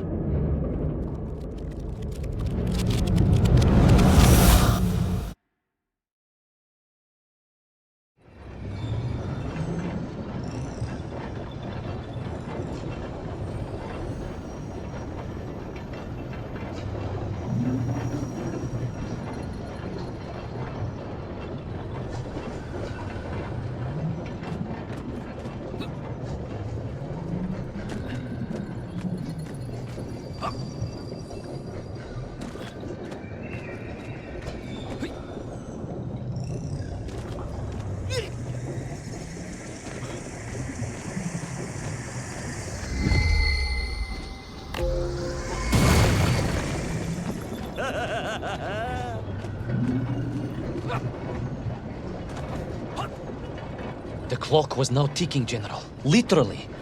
I was surrounded by time, immersed in it, floating along a river of it on a raft made of history, seeking the next moment of opportunity to hurtle backwards amongst those lost worlds. I am a patient man, Tavarish. I lost 3 toes in the winter outside Sharkovskaya in 42.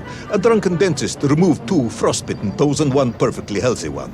You may therefore consider me a man blessed with an uncommon level of endurance for discomfort. I hate visiting the dentist. My uncle Vanya was a dentist, and he was a deeply strange.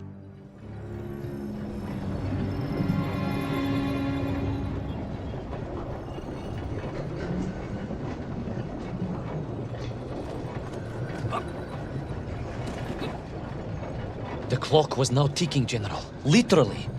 I was surrounded by time, immersed in it, floating along a river of it on a raft made of history, seeking the next moment of opportunity to hurtle backwards amongst those lost worlds. I am a patient man, Tavarish. I lost 3 toes in the winter outside Sharkovskaya in 42. A drunken dentist removed 2 frostbitten toes and 1 perfectly healthy one. You may therefore consider me a man blessed with an uncommon level of endurance for discomfort. I hate visiting the dentist. My uncle Vanya was a dentist, and he was a deeply strange man, notwithstanding the love he felt for his pigs. Is what? He was a pig dentist.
And so to the ocean floor, and that strange submerged city, and those poor lost vessels. To find a shell case to hold all of my scavenged ingredients, the last piece I needed to construct my bomb. Ah, yes, I have been waiting for this. General? Time, Ivan Ivanovich. Whilst you have rambled on and on about it, I have simply bided mine. I am a patient man, as I have said. Yes, I don't feel I paid enough attention to the story about your toes. Do you have specially made shoes? Enough!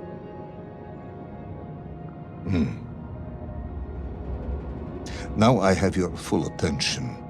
Indulge me, Tavarish. Explain to me how you made this bomb. General? Your bomb, comrade, that you so brilliantly constructed to destroy little Orpheus. Tell me how you made it.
You are uncharacteristically silent, comrade. Cat, got your tongue? If I may, General, perhaps just a minute or two to gather my thoughts? There are precious few minutes left. We have reached our conclusion, I think.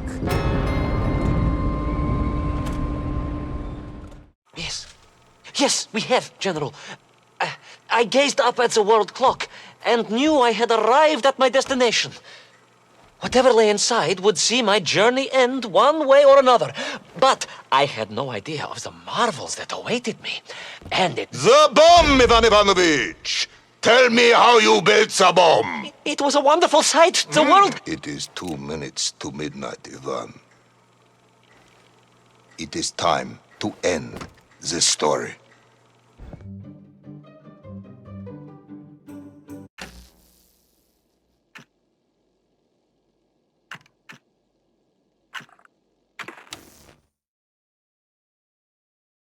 Let us recap. 3 years ago, you were sent to the center of the Earth as part of a top-secret mission to ensure the delivery of little Orpheus, an atomic-powered capsule. You promptly vanished until you casually wandered up to Molodiyozhnaya station 3 years later, claiming to have saved the world but lost little Orpheus in the process. Is this correct? Yes, General, it is, but... You are charged with many crimes against the state, including desertion, lying to a superior officer, and sedition. Any one of these charges bears the punishment of execution by firing squad.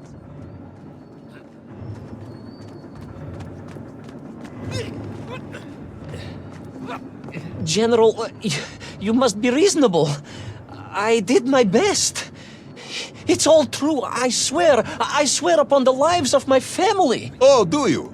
Auntie Marcia and Uncle Vanya, the traveling tinker and the pig dentist, or perhaps Cousin Pavel, the criminal mastermind with the unhealthy taste for eggs. How stupid do you think I am, Comrade Bivalov?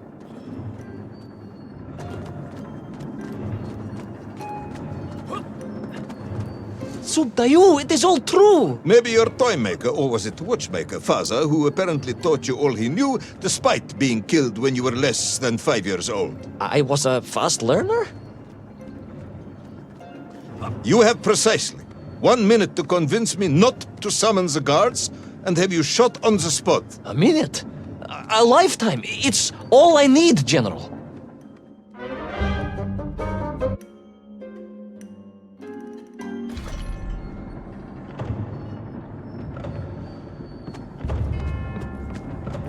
I was astounded.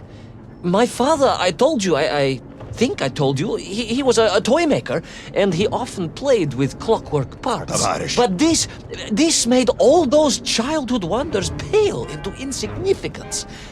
And it was fortunate indeed that my uncle... Vanya, the pig dentist? No, my other uncle, Sasha, had taken me mountaineering in the Urals during my childhood, for it was only by scaling these giant mechanical parts that I would reach Little Orpheus. Yes, I had been thinking that it seems awfully convenient that you were such an accomplished climber. I don't, however, recall any mention of this Uncle Sasha in your file. He was a very private He was a man. very unlikely man. That was Uncle Sasha's blessing and his curse.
Those great wheels and cogs clashed and boomed.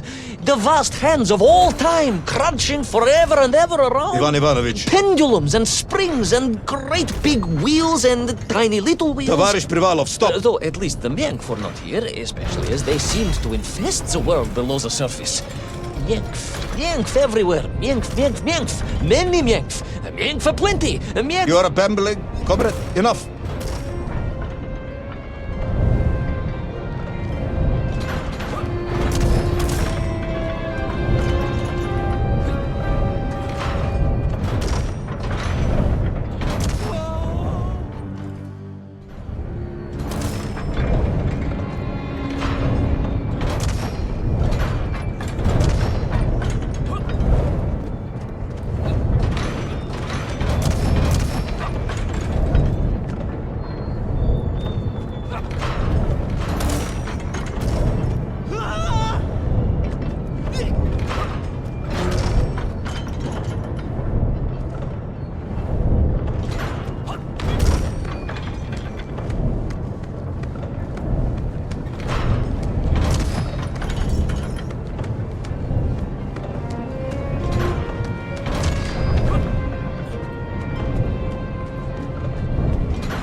But where was Toll?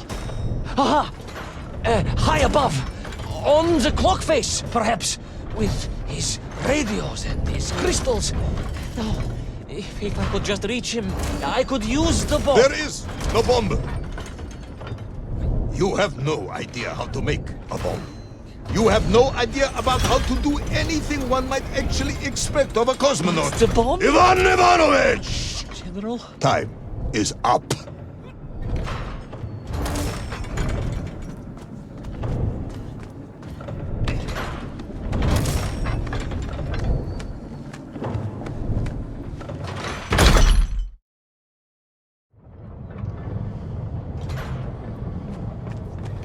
Stop talking, Tavarish. You don't know what happens next. It is obvious. You've done very well. I applaud you for your efforts and your story. It is a wonderful tale, Comrade Privalov. I have enjoyed it immensely. But every story needs an ending. And it is clear yours does not have one. I just need more time. I think that even if I gave you all the time in the world, it would not be enough. No, General. I can do this. That is, I remember what happens next. I just need to catch my breath and compose myself. We both know how this story ends, comrade.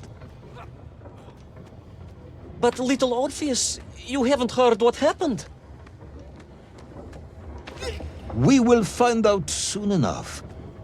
You will be executed, and another expedition will be sent. No, you cannot. You cannot. We must never go back. You don't understand. Make me, then. Make me understand.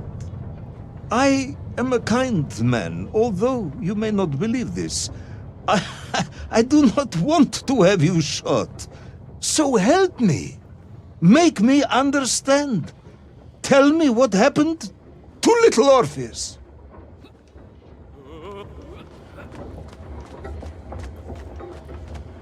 It was... Ivan Ivanovich? It was... It was... No. I'm sorry, General. I'm sorry, I have no idea. You are right. I simply cannot think what happened next. It's just... a blank, General. There's nothing there. I am very tired, you see. Comrade Privalov. Ivan. You're right. It's over, General. Perhaps you would be so kind as to write to my mother for me. Of course I will. You are a kind man, as you have said. And, General, Yes, Ivan. was it a good story? Oh, yes. It was an excellent story. Thank you, General. I am just sorry I couldn't give you an ending. Unless... General? Quiet, Tovarish. I am thinking. Unless... I seem to remember that there were many problems with little Orpheus during production. General? Problems with the casing around the atomic battery. Concerns. Concerns, General? Yes, concerns. Unlikely though that might be. Yeah, it seems if I remember that it failed to secure properly. A sharp blow could spring the hatch and expose the fragile casing of the bomb to any would-be vandal.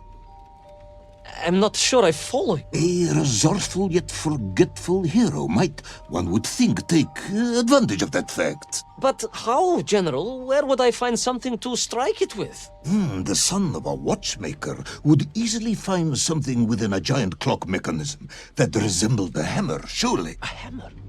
Why, yes, General. I do remember now. I grasped the hammer-shaped thingamabob. Let's just agree it was a hammer, Ivan. Yes, of course. Let's do that. I recovered my senses, shook my head, and looked about me. In my distracted stupor, I had climbed further up the tower than I ever thought possible. In front of me was the clock face, and I gazed out through it at the sheer expanse of history. And I knew whatever happened next... happened next? The hand of destiny had fallen upon your shoulder. Yes! It had. And what an extraordinary hand it was.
And so, Thor was defeated.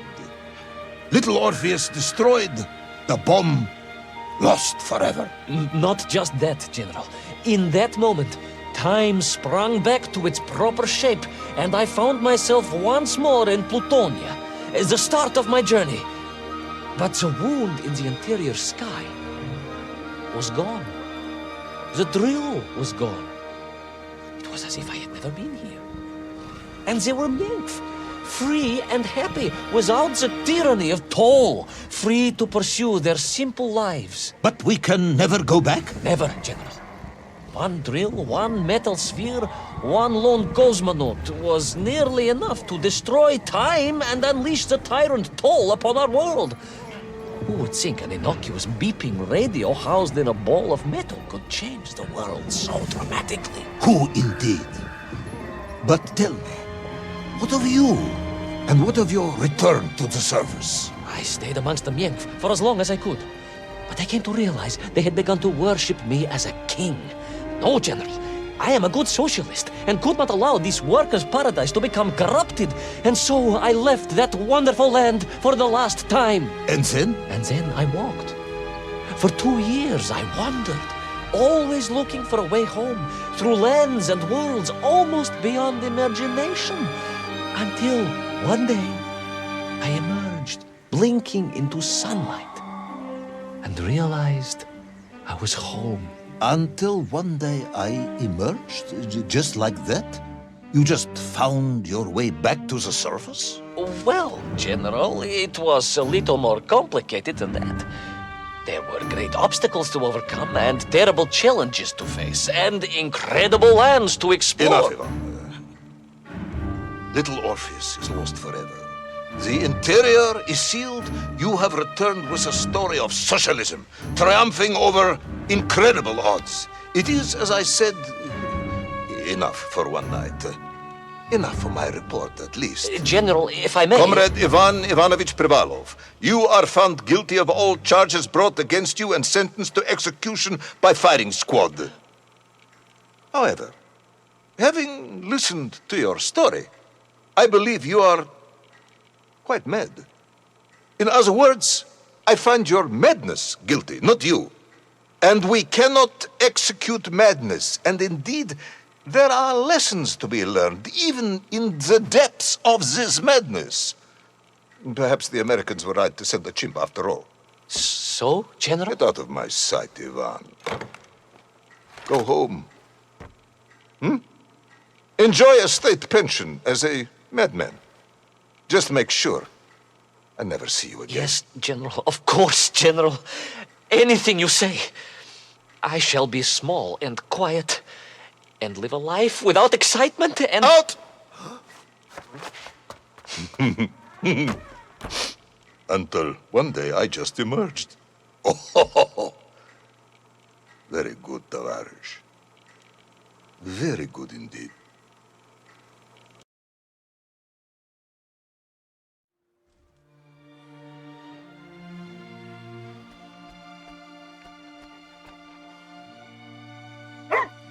Laika.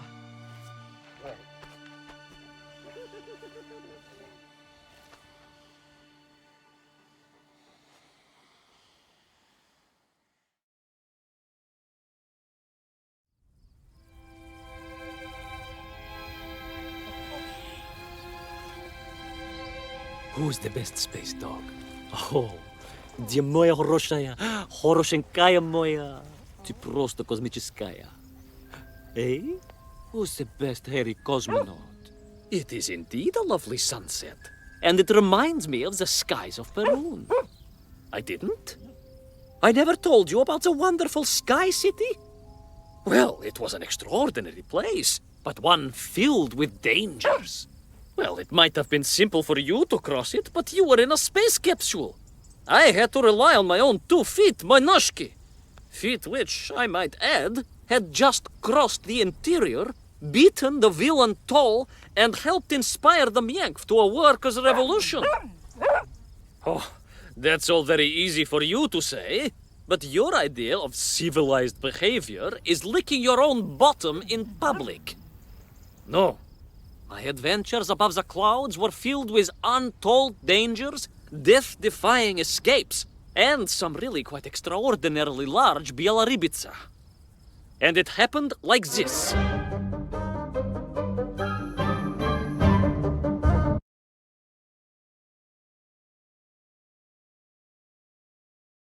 Weeks had passed since I left Plutonia, and one evening, exhausted, I simply fell asleep at the foot of a strange windmill. And when I awoke, well, that thought didn't cross my mind. I was exhausted after all. This is beside the point, my nosy canine friend. What matters is this. When I awoke, the windmill and the ground around it had been carried high into the air. What magic was this? Что за магия? As unlikely, perhaps, as a suitcase-sized dog orbiting the center of the Earth for many years. Quite.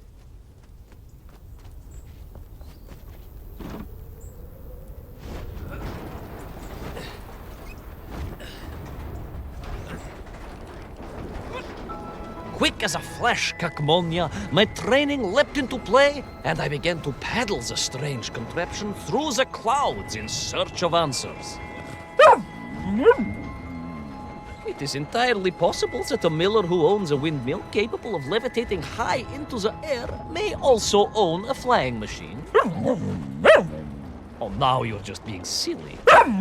May I continue my recounting of how I sailed over the sky gardens towards the mystical city of Peru? Oh, I must, my moj ušati drug. I must.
What powerful emanations! What mighty gusts! What an epic schwall! They reminded me of Cousin Pavel, yes! But whereas his rearward zephyrs could curdle milk and tarnish the teaspoons, these magical wafts only serve to carry me aloft and onwards.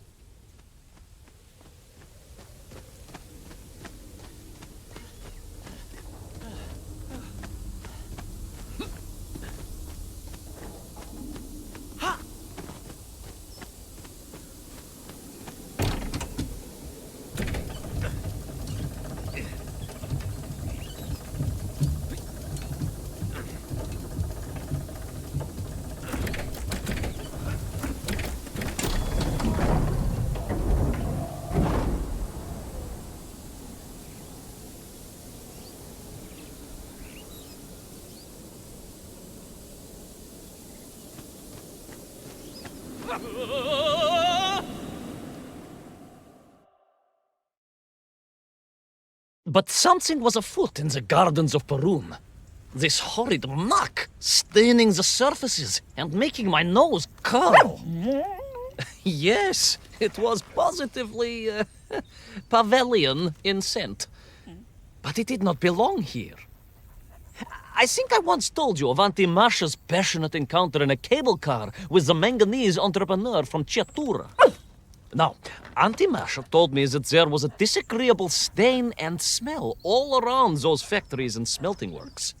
Our industry is not without its dangers. Could it be that the once bucolic gardens of Perun were being corrupted by unchecked pollution? After all, science is a double-edged sword, my bristly confidant. Consider Demikhov. Of course. I apologize. Прошу прощения. Two-headed dogs is perhaps a rather insensitive analogy, but not without justification in this instance. I have seen the blemished lands around Norilsk, but I could not believe that I would find such pollution here. But this was nothing to the true horror of what was shortly to unfold.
That terrible, страшная machina, spewing its poison into the air, had created a monstrous thing.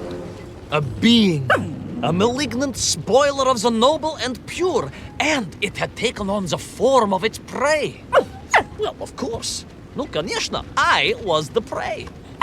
The citizens of Perun had clearly long since fled the evilly sentient smog, but I inadvertently wandered into its lair. Oh, I know. Misfortune seemed to dog me. Oh, sorry, I do apologize. To follow my every footstep. But no time to ponder, no time to bemoan the hand that fate had dealt me. No, all that was on my mind was escape, конечно.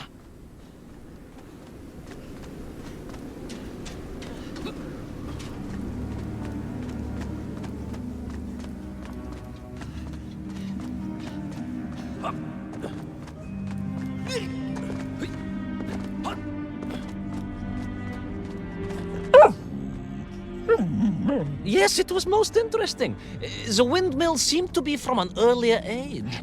Perhaps this was a devastating warning of the destructive power of unfettered industrialization.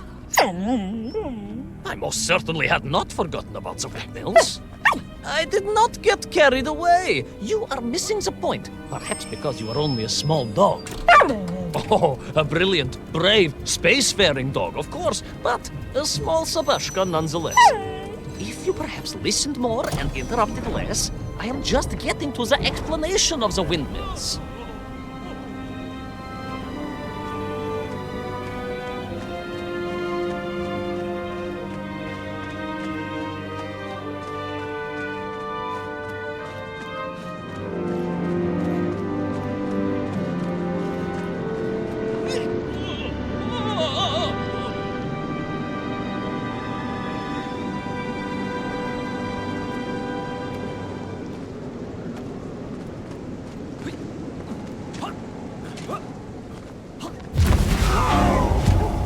My stinking nemesis was back. But more interesting was the change in the city.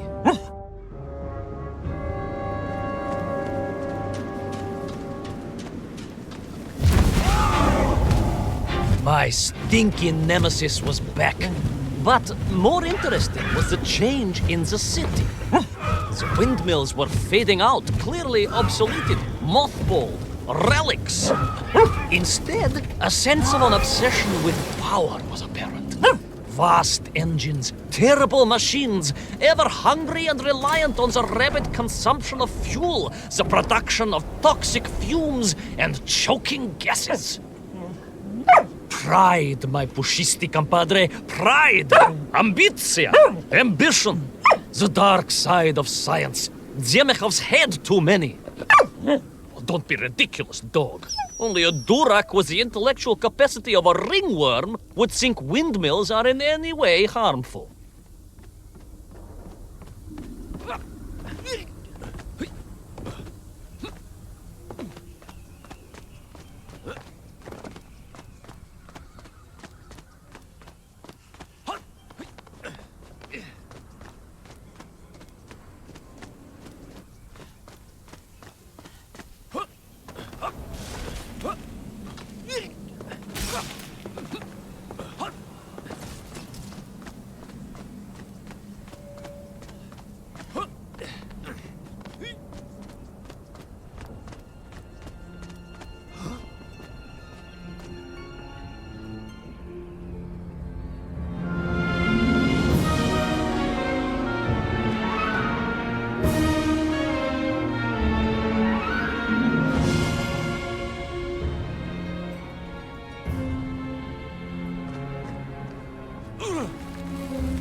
Of course, you never had much of a chance to travel. Sarcasm doesn't suit you. You don't have the tail for it. You do, at least, have a tail. Mind you, family gossip maintained that so did Uncle Rabliem. Although it was apparently little more than a stub, and a source of considerable discomfort and social anxiety for him. The question of whether or not Uncle Rabliem wagged his stub is very much off topic. What I am trying to say is that your upbringing on the streets of Moscow meant you never saw the blackened fields of Magnitogorsk, the sacrifices made by the valiant citizens of that industrial heartland, as they drowned in their own blight, even as they powered the state forwards. I was reminded of Magnitogorsk as I wandered through those fields of pipes and foundries, and I wept for the loss of innocence that so often goes hand in hand with progress.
Indeed! I just evaded the slimy, oily grasp of that man-made Vadzinoi, his petroleum stink clogging my nostrils and making my head thump. And I felt a great stirring within me. Yes, much like, I assume, Cousin Pavel. May he never get loose again. But no, quite different. This was no volcanic upbubbling of gastric malintent. No, it was the roaring fires of justice once more ignited within me. I felt a swell of patriotic fervor and knew the hand of destiny had fallen on me once more. Yes, what a hand it was! I could not see this great wonder sink into an abyss of poison and bile. The Perunians may have been forced to abandon their city, but I had saved the world once before and was ready to answer the call again.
What strange metal Bielaribitsa, clearly designed to swim through the air.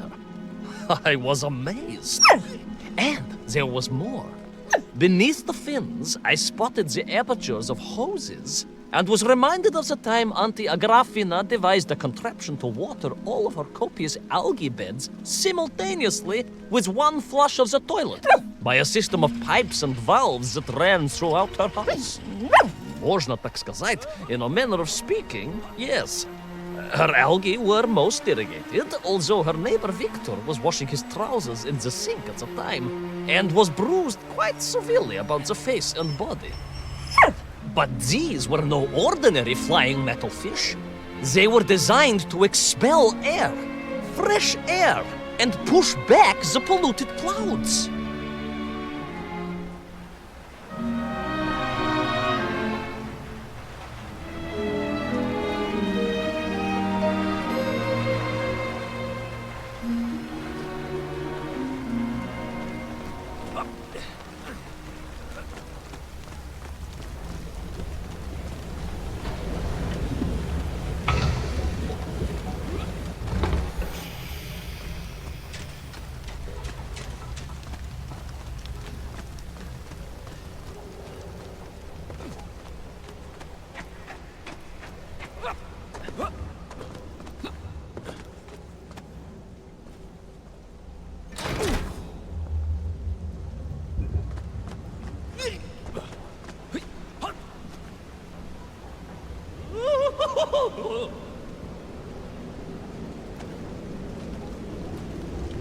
There is, of course, a fine tradition of looking to nature to solve problems of a scientific or military persuasion. Yes, as you well know. My nephew, Sergei... Yes, the very same. Poor lad with his dermatological eruptions. Well, Sergei was stationed recently at Kazachya Bukhta, where dolphins... dolphins were being trained as brilliant aquatic agents of socialism. Why not then be inspired by marine life? Why, there is a fish, I have heard, that can shoot jets of water from beneath the surface to knock its prey off little tiny twigs and into its mouth. If you were to tell the average mushroom sheriff that a dog would orbit the earth, I suspect you would receive a similarly sneering response. No, that is because you are a small, hairy hound of uncertain parentage. I, on the other hand, am a cosmonaut, the product of many months of training, and I realized the answer to pollution was here all along. The Peronians, tragically, had simply never had time to finish their fleet. If only I could find a working flying fish. If only. If only. Yes. If only.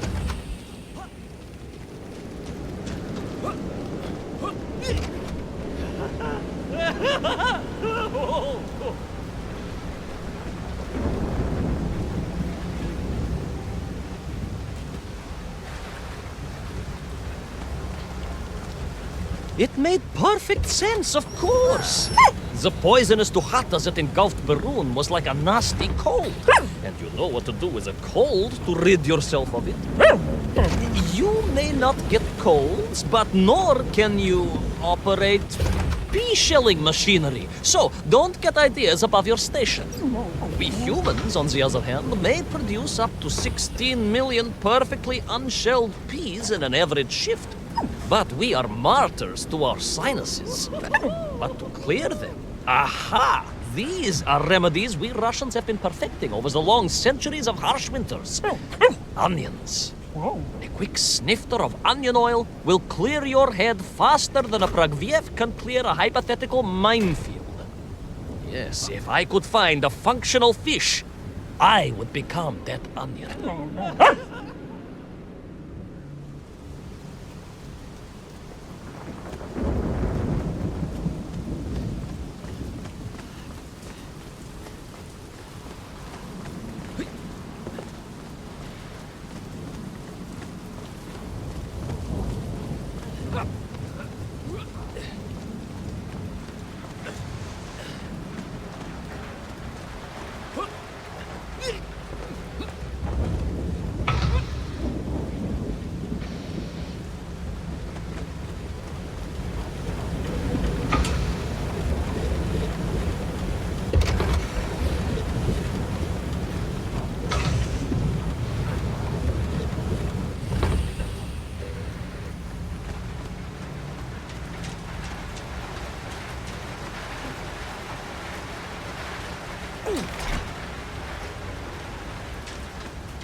Close. I could feel it.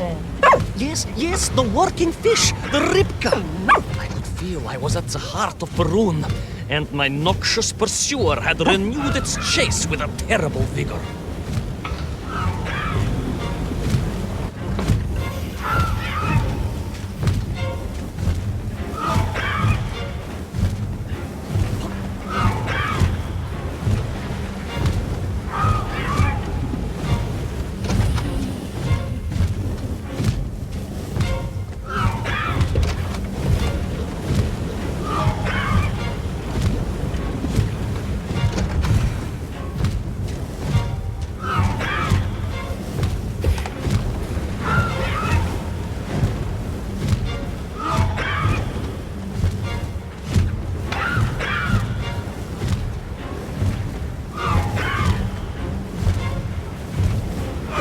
Not far now. I just had to keep going, keep pushing. It's almost as if you knew, Pavel. Uncanny. Double yet.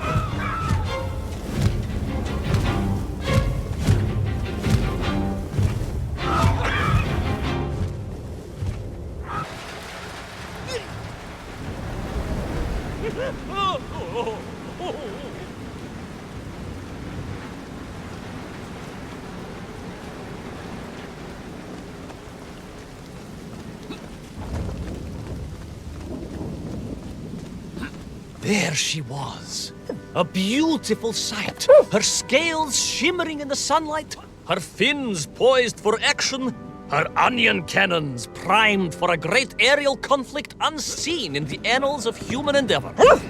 And you are just jealous it was a bigger flying machine than yours. No, my bilious pal, it was time for science to fight back. Yes, my hairy compatriot, Paechale! Onwards to victory!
was a miracle.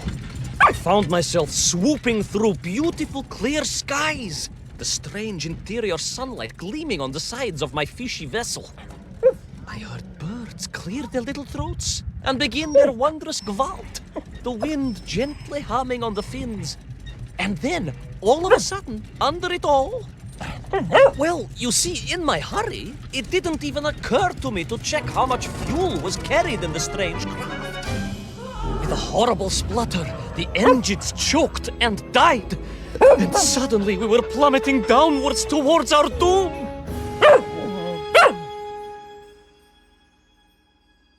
I did not.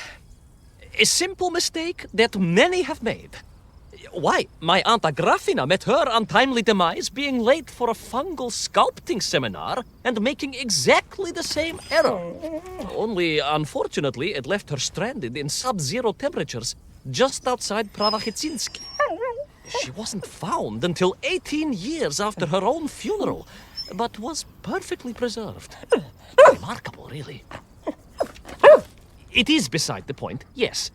So, there I was. My fabulous ship had become a terrible prison. I was hurtling to my almost certain death. My triumph turned to tragedy. But then...